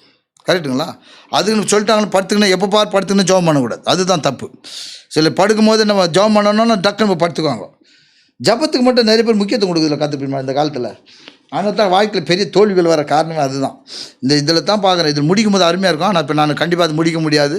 ஒரு 5 நிமிஷத்தில் நான் இதை நித்திரம் மீதி அப்புறம் பார்க்கலாம். அதில் முக்கியமான காரியங்கள் இருக்கிறது. ஆகவே நீங்கள் ஜெபித்து கொண்டே என்ன நடந்தாலும் சரி பரவாயில்லை, ஜெபி. என்ன சொல்கிறார் திருவேசி? என்னன்னா நடக்கட்டையா. ஹல்லேலூயா. ஜெபித்து கொண்டே இரு சகோதரன சகோதரியே, கர்த்தருடைய பிள்ளைகளே. அவர் சொல்கிறார், முதலாவது காரியம் என்னவென்றால், உங்களுக்கு தெரியுமா, அவன் முழு இரவும் ஜெபித்தான். நம்ம முழு இரவு ஜெபம்னா நாளைக்கு வேலைக்கு போனோமே, நம்மளை விட அதிகமாக வேலை செஞ்ச அம்ரான். ஹல்லேலூயா. அம்ரானுக்கெல்லாம் லீவு கிடையாது. அடிமைக்கு யாருக்கு லீவு கொடுக்குறது? நம்ம நாட்டிலே கொத்தடிமைக்கு ஞாயிற்றுக்கிழமை லீவு கிடையாது. தெரியுங்களா உங்களுக்கு? இரவு பகல் வேலை தான். அப்போ அம்ராமை விட நம்ம பெரிய ஆள் கிடையாது. ஹல்லேலூயா. ஒரு அம்ராமை பற்றி தீர்க்கதரிசி பேசுகிறார் என்றால், அம்ராமுடைய ஜீவிதத்தில் தேவன் என்ன செய்திருந்தால் அதே தேவன் பிர்னாமுக்குள்ளாக வந்து பேசியிருப்பார். ஹல்லேலூயா. அம்ரான் ஏதோ அவனை பற்றி ஒரு கற்பனையாக பேசலை. அங்கே இருந்த தேவன் அம்ரானை குறித்து ஒரு தீர்க்கதரிசி அவர் தெரிந்து கொண்ட பாத்திரத்து மூலம் மறுபடியும் தேவனே பேசுகிறாரு. அதுதான் காரியம். தேவன் பேசின காரியம் அது. அப்போ அம்ரானை குறித்து பேசுகிறார் என்றால் அம்ரான் அங்கே இருந்ததுனால தான், அம்ரானால தான் இந்த ரட்சிப்பை வந்தது. ஆகவே என்ன நடந்தாலும் பரவாயில்லை, ஜெபித்து கொண்டே இருப்போம். ஹல்லேலூயா. உனக்கு எதனா நடக்கட்டும், நீ ஜெபிச்சுட்டு தான் கடைசியில் உனக்கு யாரும் ஜெபிக்கணும், அதுக்குன்னு யாரும் ஜெபிக்கணும் ஊழியக்காரன் மதிக்காத போகணும்னு சொல்ல வரல. அது தப்பு. நம்மளை தூக்கி விடுறதுக்கு, நம்மளை லிஃப்ட் பண்ணுறதுக்கு, நம்மளுக்கு ஒரு திரி எறியும் போது தூக்கி விடுத்தான் ஊழியக்காரங்க. நாம் ஜெபிப்பதற்கு தேவன் கற்றுக் கொடுக்கிறார். ஹல்லேலூயா. என்ன நடந்து கொண்டிருந்தாலும் பரவாயில்ல, நீ ஜெபித்து கொண்டே இரு. இரவு முழுவதும் ஜெபித்தான் அம்ரான். தேவனை இரக்கமாயிரும், தேவனை உதவி செய்யும், நீ எந்த விதத்தில் எங்களுக்கு உதவி செய்யுமாறு நாங்கள் ஜெபிக்கிறோம். பகல் வெளிச்சம் வந்த உடனே அவன் கீழே இறங்கி வந்துட்டானாம். எதுக்கு? வேலைக்கு போகிறதுக்காக. ஹல்லேலூயா. ஆகவே பாருங்கள், இந்த நேரத்தில் ஜெபிஸ்ட்டு வரான். யார்? அம்ரான் ஜெபிஸ்ட்டு வந்து தெருவில் இறங்கி போகிறான். எங்கே? வேலைக்கு போகும்போது அந்த தெருவில் ஒரே அழுகையின் சத்தம், ஒரே கூக்குரல், ஒரே கதறல். ஏன்? குழந்தைய பிடின்னு போயிட்டு அவளுங்க அந்த சூனியக்காரிங்க செவுத்தில் அடிக்கிறதும் தூக்கிட்டு போகிறதும் அந்த முதலைக்கு போகிறதும் எவ்வளோ கொடூரமான ஒரு சூழ்நிலை அங்கே பார்க்க முடியுமா? பால் குடிச்சுன்னுக்கிற குழந்தை அப்படி இழுத்துன்னு போகிறான். அப்படியோ யார் செய்து? சூனியக்காரி சொல்கிறார். பச்சின குழந்தைகள், அந்த குழந்தைகளை அப்படி இழுத்துன்னு போயிட்டு அவ்வளோ ஒரு மோசமான சூழ்நிலை. ஜெபிஸ்ட் வரும்போது இந்த சூழ்நிலை பார்த்தா எப்படி இருக்கும்? ஹல்லேலூயா. நம்ம தாவீதுக்கு சொல்கிறார், ஒரு நம்மளுக்கு பெரிய சீர் எதுனா, நாம் இருக்கிற தெருவில் கூக்குரல் உண்டாகக்கூடாது சொல்கிறாரா? அது விதமான சீரை பெற்ற ஜனம் பாக்கியம் உள்ளதுன்றார். அங்கே பாருங்கள், அம்ரான் எவ்வளோ ஜெபிக்கிறாரோ, அவர் என்ன ஜெபிக்கிறாரோ அதுக்கு அதிகமாக நடந்து கொண்டு இருக்கிறது. ஹல்லேலூயா. அவர் தன் குடும்பத்துக்காக ஜெபிக்கலை, அவர் எதற்காக ஜெபித்தார்? அங்கே பார்க்குறாரு, அந்த குழந்தைகள்லாம் அடிபட்டு கொண்டு இருக்கிறது. குழந்தைகளை தூக்கி போட்டு அடிக்கிறார்கள், நொறுக்கிறார்கள். ஹல்லேலூயா. கதறிக்கொண்டு கூக்குரலிட்டு கொண்டு தாய்களின் கரத்தில் இருக்கிற குழந்தைகளை பிடுங்கி, சின்ன குழந்தைங்க ஆண் பிள்ளைகளை பிடுங்கி சூனியக்காரி கேள்விங்க என்ன செய்தான்? நாசப்படுத்துகிறது. பெற்றோருடைய கதறல் அதை எடுத்து அப்படியே முதலக்கட்டை வீசுகிறார்கள். அது என்ன பண்ண? சாப்பிட்டு கொழுத்து போயிருக்கிறதாம். ஏழை தாய் முழங்காலில் நின்று, ஓ என் குழந்தையை எடுத்துக்கொள்ளாதுன்னு கதறாங்க. இங்கே முழங்கால் ஜபிக்கல, குழந்தைய பிடுங்கும் போது முட்டி போட்டுக்கின்னு கதறுகிறார்கள். சொல்லுகிறார் திருச்சி, முழங்கால் நின்று என்ன பண்ணலாம்? என் குழந்தைய கொடுத்துரு, பிடுங்குறாங்க. அது நம்மகிட்ட பறித்து கொண்டு அப்படியே அந்த குழந்தையை எடுத்துக்கொண்டு போய் அடித்து நைல் நதியில் போடுகிறார்கள். கொடூரமான ஒரு நேரம் பார்த்தீங்களா? இதற்கு பின்பாக அப்போ என்ன பண்ணலையாம்? ஜபத்தை விடவில்லை. ஹல்லேலூயா. தாய் எப்படி குழந்தைகளை நேசித்து போய் உங்களுக்கு தெரியும். கர்த்தருக்கு பிரியமானவர்களே, அது எவ்வளோ அழகாக கொஞ்சம் அது குறித்து வர்ணிக்கிறார். குழந்தைங்களாம் எப்படி தன் தாய் தன் பிள்ளைகளையும் தன் குழந்தைகளையும் நேசிப்பார். அதெல்லாம் இன்றைக்கி இருக்கிற பிள்ளைங்களாம் மறந்துட்டாங்க. தன் தாயை நம்ம அம்மா எப்படி வாழ்த்தாங்களோ என்ன செய்த மறந்துட்டு தாய் மரியாதை இல்லாத, தகப்பனை மரியாதை இல்லாத பேசுகிற ஒரு நாட்கள் இது. தயவுசெய்து, ஏன்னா அதெல்லாம் உணர்ந்து ஆகணும். இன்றைக்கி அதுக்கு தான் என் செய்தி கொடுக்கப்பட்டுக்குது. இந்த நாட்களில் இப்படிப்பட்ட சம்பவம் நடக்கும்போது அப்படி பிரசங்கம் பண்ண ஆள் இருக்க மாட்டாங்க. அப்படிப்பட்ட புத்தி மக்களுக்கு இருக்காதுன்னு தான் தீர்க்கதரிசியை கொண்டு தேவன் 50 வருஷத்துக்கு முன்னால் பிரசங்கம் பண்ணார். அதை 60 வருஷத்துக்கு முன்னால் பிரசங்கம் பண்ணார். ஏன்னா அன்றைக்கி இருந்த ஒழுக்கம் இன்றைக்கி இருக்காதுன்னு தெரியும். யாருமே போதிக்காத நேரம், யாருமே எடுத்து சொல்லக்கூடாத ஒரு நேரம், யாரும் அழிந்து போகிற நேரத்தில் ஒரு ஆள்னா சொல்லணுமே, யாரும் இல்லை. அதுக்கு தான் தேவன் தீர்க்கதரிசி மூலமாக பேசிட்டார். இப்போ இந்த புத்தகம் எங்கே போனால் யாரும் பேசலாம்? புக்கு பேச அவங்கள்ட்ட. ஹல்லேலூயா. புக்கு பேசையா பேசுறது இன்றைக்கி புத்தகம். எடுத்த புத்தகத்தை எடுத்து ஜபத்தோட படிங்க. இந்த புக்கு புரியலையா? ஐயோ, நான் நேராக போப்புக்கிட்ட போகிறேன்னா போப்பு உனக்கு காப்பு கட்டி நெருப்புக்கு அனுப்பிடுவார். ஜாக்கிரதை. அவருக்கு அது புரியாது. கரெக்டா? யாருக்கு காப்பு கட்டுவாங்க? நெருப்பில் போகிறதுக்கு தான். நீ போப்புக்கிட்டலாம் போகாத, நேராக தேவன்கிட்ட போ. உண்டாக்கின தேவன்கிட்ட போய் தேவ சமூகத்தில் கேள். தேவன் உனக்கு வெளிப்படுத்துவார், தேவன் உன்னை காப்பாற்றுவார். ஹல்லேலூயா. இதே செய்தி ஜபம் இல்லாத பட்சா வெளிப்பாடு வர. இதே செய்தி எத்தனை தடவை படிச்சிருக்கேன் நான். அப்போல்லாம் வேறு மாதிரியாக இருந்தது. இப்போ படிக்கும்போது ஒரு அசைவு உண்டாக்குது. ஹல்லேலூயா. தேவன் பெரிய காரியத்தை செய்கிறவராக இருக்கார். நல்லவர் தேவன். ஹல்லேலூயா. மகத்தான தேவன் அவர். இந்த குழந்தை எப்படியெல்லாம் மூடி வளர்த்திருப்பார்கள். ஆனாலும் இந்த கேள்வி அப்படியே சூனியக்காரிகள் வந்து பிடுங்கி பிள்ளைகள் என்ன பண்ண. அவர் சொல்கிறார், அந்த தேசத்தை பார்த்து சொல்ல தீர்க்கதரிசி, குழந்தைகளை கருக்கலைப்பு செய்கிறவர்களெல்லாம் இவர்களுக்கு சமானமா? யாருக்கு? சூனியக்காரிக்கு. ஹல்லேலூயா. பெண்கள் குழந்தைகளை கருக்கலைப்பு செய்தார்களானால் யாருக்கு சமானம்? சூனியக்காரிக்கு சமானம். சரி சொல்கிறார் பாருங்க. அந்த மாதிரி போல்டாக யாருன்னா பேச முடியுமா? அந்த காலத்தில் பேசுகிறாரு பாருங்க. அதுதான் தேவனுடைய ஆவி. இன்னொரு காரியம், ஆண்டவர் என்கிட்ட பேசினாருங்க, என்கிட்ட ஆண்டவர் வந்தார். ஒருத்தன் சொல்கிறான், ஆண்டவர் என்கிட்ட வந்து கேசட் போட சொன்னார். அதெல்லாம் அவர் வேலை கிடையாது. நான் பரலோகம் போனேன், ஒரே பொய். அது குறித்து ஒரு சகோதரர் அருமையாக என்கிட்ட பேசியிருந்தார் கடந்த வாரம். பேசும்போது நம்ம செய்திருக்கிறோம். அருமையான சகோதரர், நல்லா பேசினார். தேவனாகிய கர்த்தர் வந்தால் கண்டதெல்லாம் பேச மாட்டார். புரியுதுங்களா? தேவன் என்ன பண்ண மாட்டார்? கண்டதெல்லாம் பேச மாட்டார். கண்டதெல்லாம் பேச மாட்டார். அவர் உலகத்தோற்றுக்கு முன்பாக எதை கண்டாரோ அதை தான் பேசுவார். கரெக்டுங்களா? தேவனுடைய குவாலிட்டி அதுதான். தேவனை பார்த்தா, உண்மையை சொல்கிறேன், மூச்சடிச்சு விழுந்துட்டான். நான் ஒருத்தர் சொல்லலாம், தேவனை பார்த்து என்ன பண்ணேன்? செத்தவனை போல மாறு. தேவனை பார்க்குறான் பவுல். என்னாச்சு? பொத்துன்னு வந்து சத்தத்தை கேட்ட உடனே கண்டு போச்சு. ஏதோ ஒரு சம்பவம் நடக்குது. தேவனை வரும்பொழுது தேவனை பார்க்க முடியாது. மாம்சத்தில் வந்து பார்த்தா அது வேறு விஷயம். ஹல்லேலூயா. மோசே பார்க்க ஆசைப்பட்டான். நீ ஒன்றா நீ பார்த்தேன் அவ்வளோதான், பொஸ்குன்னு போயிடுவேன். போ, கண்மலையில் போய் ஒழிஞ்சிக்கோ நீ. அவரே கரத்தை மூடி எடுத்தாரான். ஹல்லேலூயா. இவன் சொல்கிறான், மேலே போனேன் கேசட் போய், இதை விட நல்லா ஹாலிவுட் கேசட் போய் நான் இவன் இவனை பொய்யா இருப்பான் பார் பீஸா. இதுக்கு ஒரு கூட்டம். ஹல்லேலூயா. பாதாளத்துக்கு போதக்கா செய்யுது. அந்த மாதிரி தீர்க்கதரிசிக்கிட்ட கூட தான் ஆண்டவர் வந்தார். எங்கே சொன்னாரா? என்கிட்ட ஆண்டவர் வந்தார், அப்படி பண்ணார், இப்படி பண்ணார், இதை சொன்னார். எங்கே அடிச்சுனுங்கிறாரா? சொல்கிறார், நான் அவருடைய நடக்கிற மெல்லிய சத்தத்தை கேட்டேன். தீர்க்க சொல்கிறார், ஆண்டவர் நடக்குதை நான் கேட்டேன். அது குறித்து எங்கே பெருமையாக பேசியிருக்கிறாரா? தேவனை குறித்து பெருமையாக பேசுகிறார். அதான் ஆவிக்குரிய ஒரு மனுஷன். ஹல்லேலூயா. யாருக்கிட்ட எந்த ஒரு ஆதாயத்தை எதிர்பார்க்காத, யாரையும் ஏமாத்தாத, தேவனுக்கு பயந்துருக்க மனுஷனை பாருங்க, அங்கே தாழ்மை இருக்கும். அங்கே தேவன் கிரியை செய்வார். அவர் மூலம் அநேகரை தேவன் ரட்சிப்பார். ஹல்லேலூயா. கர்த்தர் பரிசுத்த மகிமை உண்டாகட்டும். ஆக இந்த இடத்துல பார்க்கிறோம், கர்த்தர் பிரியமானவர்கள, அவர்கள் இப்படிப்பட்ட காரியங்கள் செய்வது அது பிசாசு தான், வேறு விதமான ஒரு காரியம் அல்ல என்று சொல்கிறார். ஆகவே இப்படிப்பட்ட ஜனங்களிடத்தில் எகிப்தில் தேவனுடைய அன்பு, தாயுடைய அன்பு அவரிடத்தில் இல்லவே இல்லை. அதனால செய்தலாம், நாசப்படுத்தினார் குழந்தைகளை. அது சொல்கிறார். இப்போ திரு சொல்லும்போது இந்த குழந்தை சேற்று சாக்கடையான பிசாசின் முகத்தையுடைய அந்த ஆள் எழுந்து பார்வோன் ராஜாவுக்கு எழுந்து சொல்கிறானா, இவ்வளோ செய்தோம் ராஜா, இன்னும் ஜனங்க குறையில, குழந்தைங்க எப்படி ஆண் பிள்ளைகள் பிறக்கிறார்கள் அதிகமாக. கேட்குறீங்களா?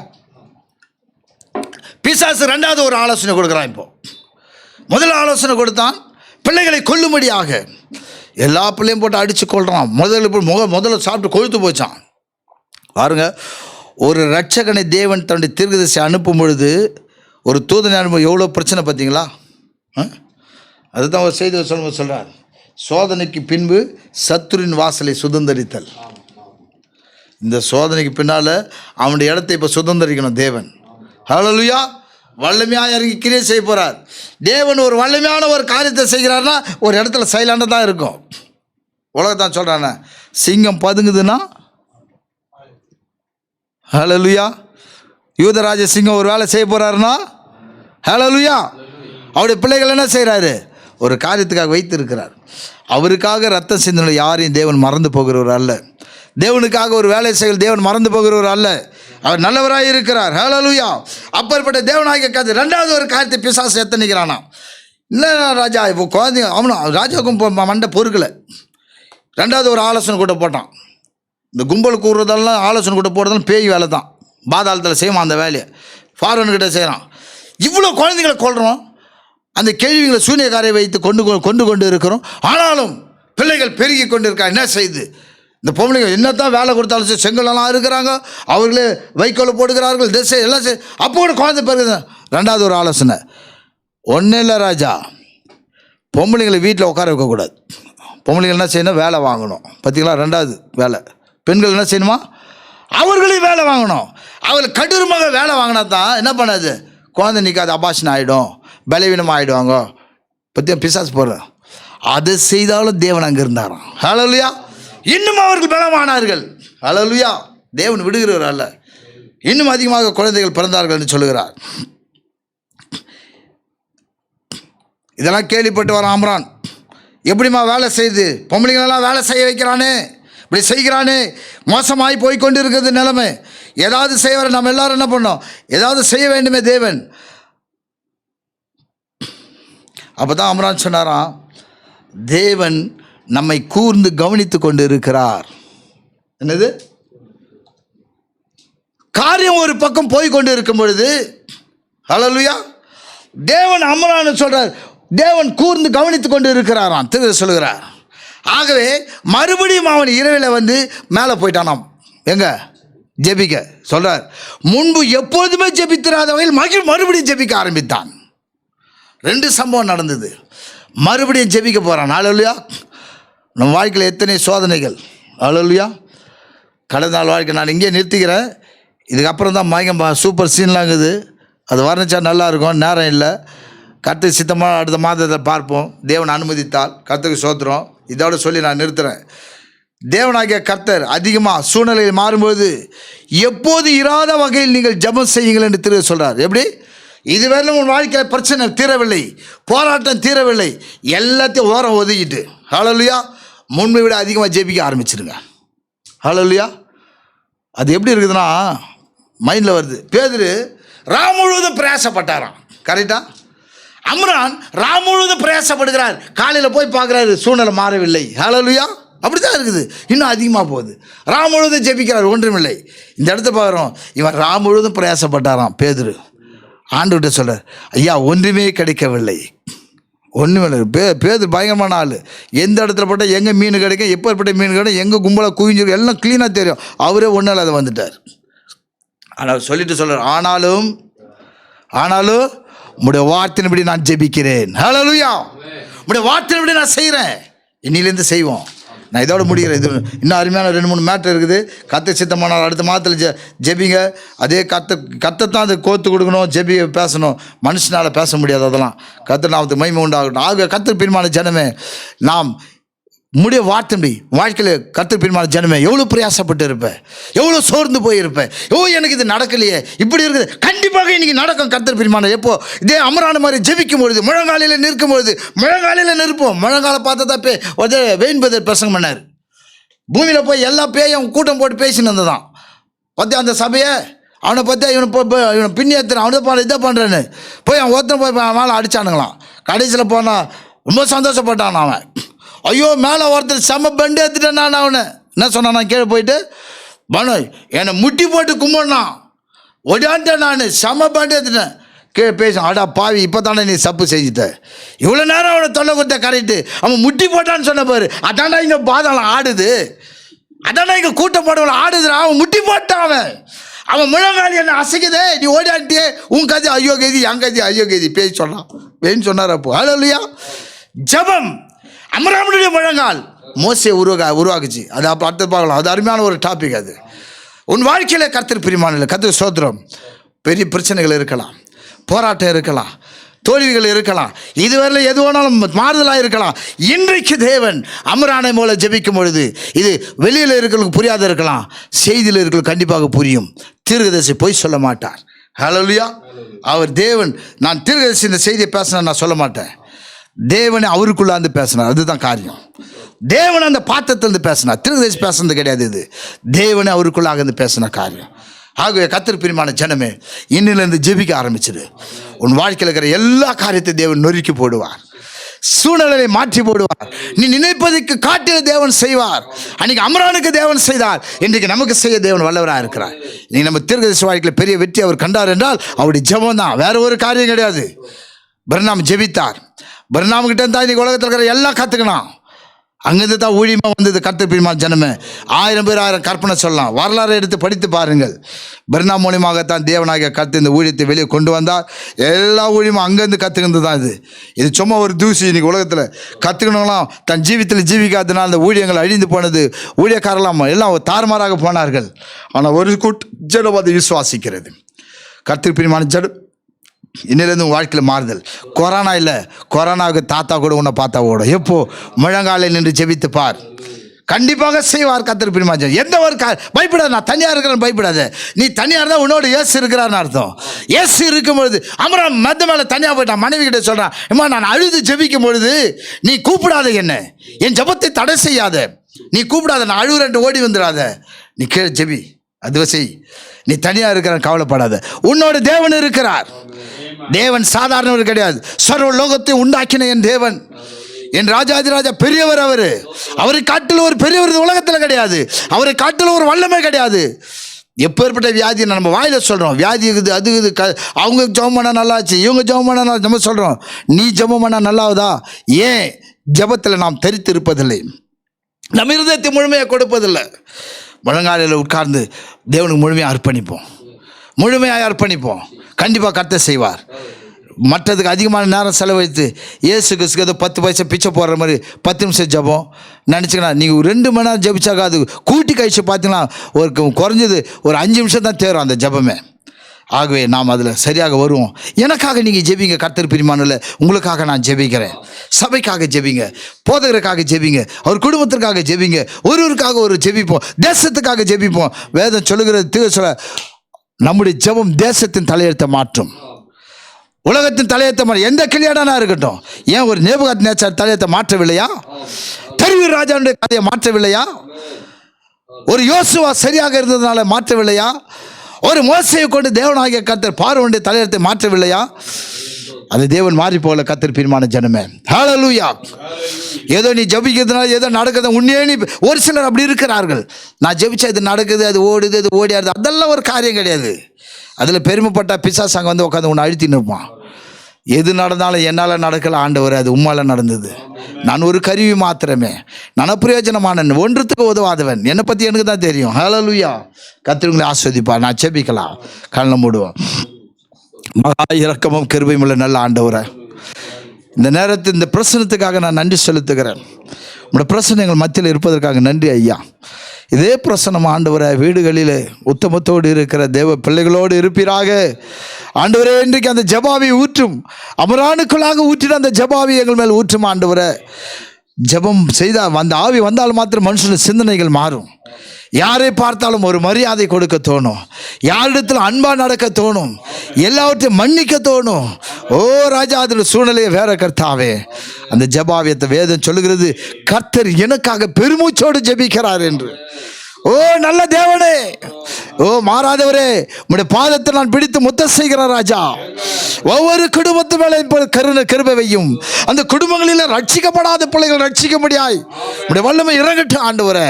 என் ஆண்டவர் நல்லவர் ஐயா, நீர் மாறாதவர் ஆண்டவரே. நீ மகத்தான தேவன், நீ மகிமையுள்ள தேவன் ஆண்டவரே. இந்த செய்திக்காக நன்றி.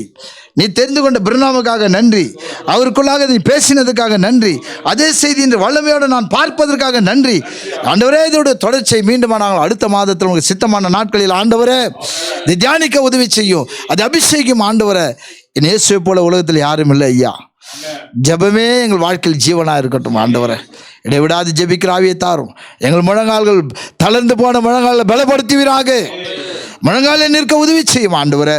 உங்களுடைய பரிசுத்த நாமம் ஆசீர்வதிக்கப்பட்டோம். இந்த செய்தியை கேட்ட ஒவ்வொருவரையும் ஆசீர்வதியும், பலப்படுத்தும், பாதுகாத்துக்கொள்ளும். கர்த்தருக்காக நிற்க நிலைமையை தாரும். தேவனுக்காக நிற்கட்டும், மனுஷங்களை பார்க்க வேண்டாம், என் ஆண்டவரை பார்க்கட்டும். உங்களுடைய பரிசுத்த நாமத்தை மகிமை உண்டாவதாக. கண்டிப்பாக ஆண்டவரே, எங்கள் ஜெபங்கள் காரியங்களை மாற்றும். எஸ்தர் காரியங்களை மாற்றினது. ஹல்லேலூயா. ஒவ்வொரு வாழ்க்கையை பார்க்கிறோம். ஜெபித்தவர் வாழ்க்கையில் எல்லாருடைய காரியங்களை மாற்றினது ஆண்டவரே. எங்கள் தீர்க்கதரிசி பிரணாம் ஜெபித்தார், அநேகருக்கு காரியங்கள் மாற்றப்பட்டது ஆண்டவரே. அது குறித்து நாங்கள் வரும் வாயில பேசிக்கொண்டு இருக்க வேண்டாம். வரலாற்று தேவனை எங்கள் ஜீவியத்தில் கொண்டு வர எங்களுக்கு உதவி செய்யும், எங்களை தகுதிப்படுத்தும், எங்களை பரிசுத்தப்படுத்தும். எங்கள் குறைகளையும் குற்றங்கள், மீறுதல்கள், அக்கிரமங்கள், அநியாயங்கள், வீணான சிந்தனைகள் எல்லாவற்றையும் எங்களை விட்டு எடுத்து போடும். என்னை பரிசுத்தப்படுத்தும், எங்களை பரிசுத்தப்படுத்தும். இந்த நேரத்துக்காக நன்றி, கோடா கொடி நன்றி. உங்களுடைய பரிசுத்த நாமம் ஆசீர்வதிக்கப்படுவதாக. எல்லாவித கனத்தையும் மகிமையும் நீர் எடுத்துக்கொள்ளும் ஆண்டவரே. கோடான கொடி நன்றி. எங்களை வழி நடத்தும். இயேசு கிறிஸ்து வெளியேறப்பட்ட நாமத்தில் வறுமையாக்கி தாழ்த்தி ஜெபிக்கிறேன் எங்கள் ஜீவன் நல்ல தகப்பனே. ஆமென், ஆமென், ஆமென், ஆமென், ஆமென். God bless you. கர்த்தர் உங்களை ஒவ்வொருவரையும் ஆசீர்வதிப்பாராக. வீட்டிலே ஒவ்வொருத்தர் வாழ்த்துங்க, தொடர்ந்து ஜெபிங்க. எனக்காக நீங்கள் ஜெபிங்க, உங்களுக்காக முக்கியமாக நம்ம போதகருக்காகவும் சபைக்காகவும் ஊழியங்களுக்காக ஜெபிங்க. கர்த்தர் உங்களை ஆசீர்வதிப்பாராக. God bless you.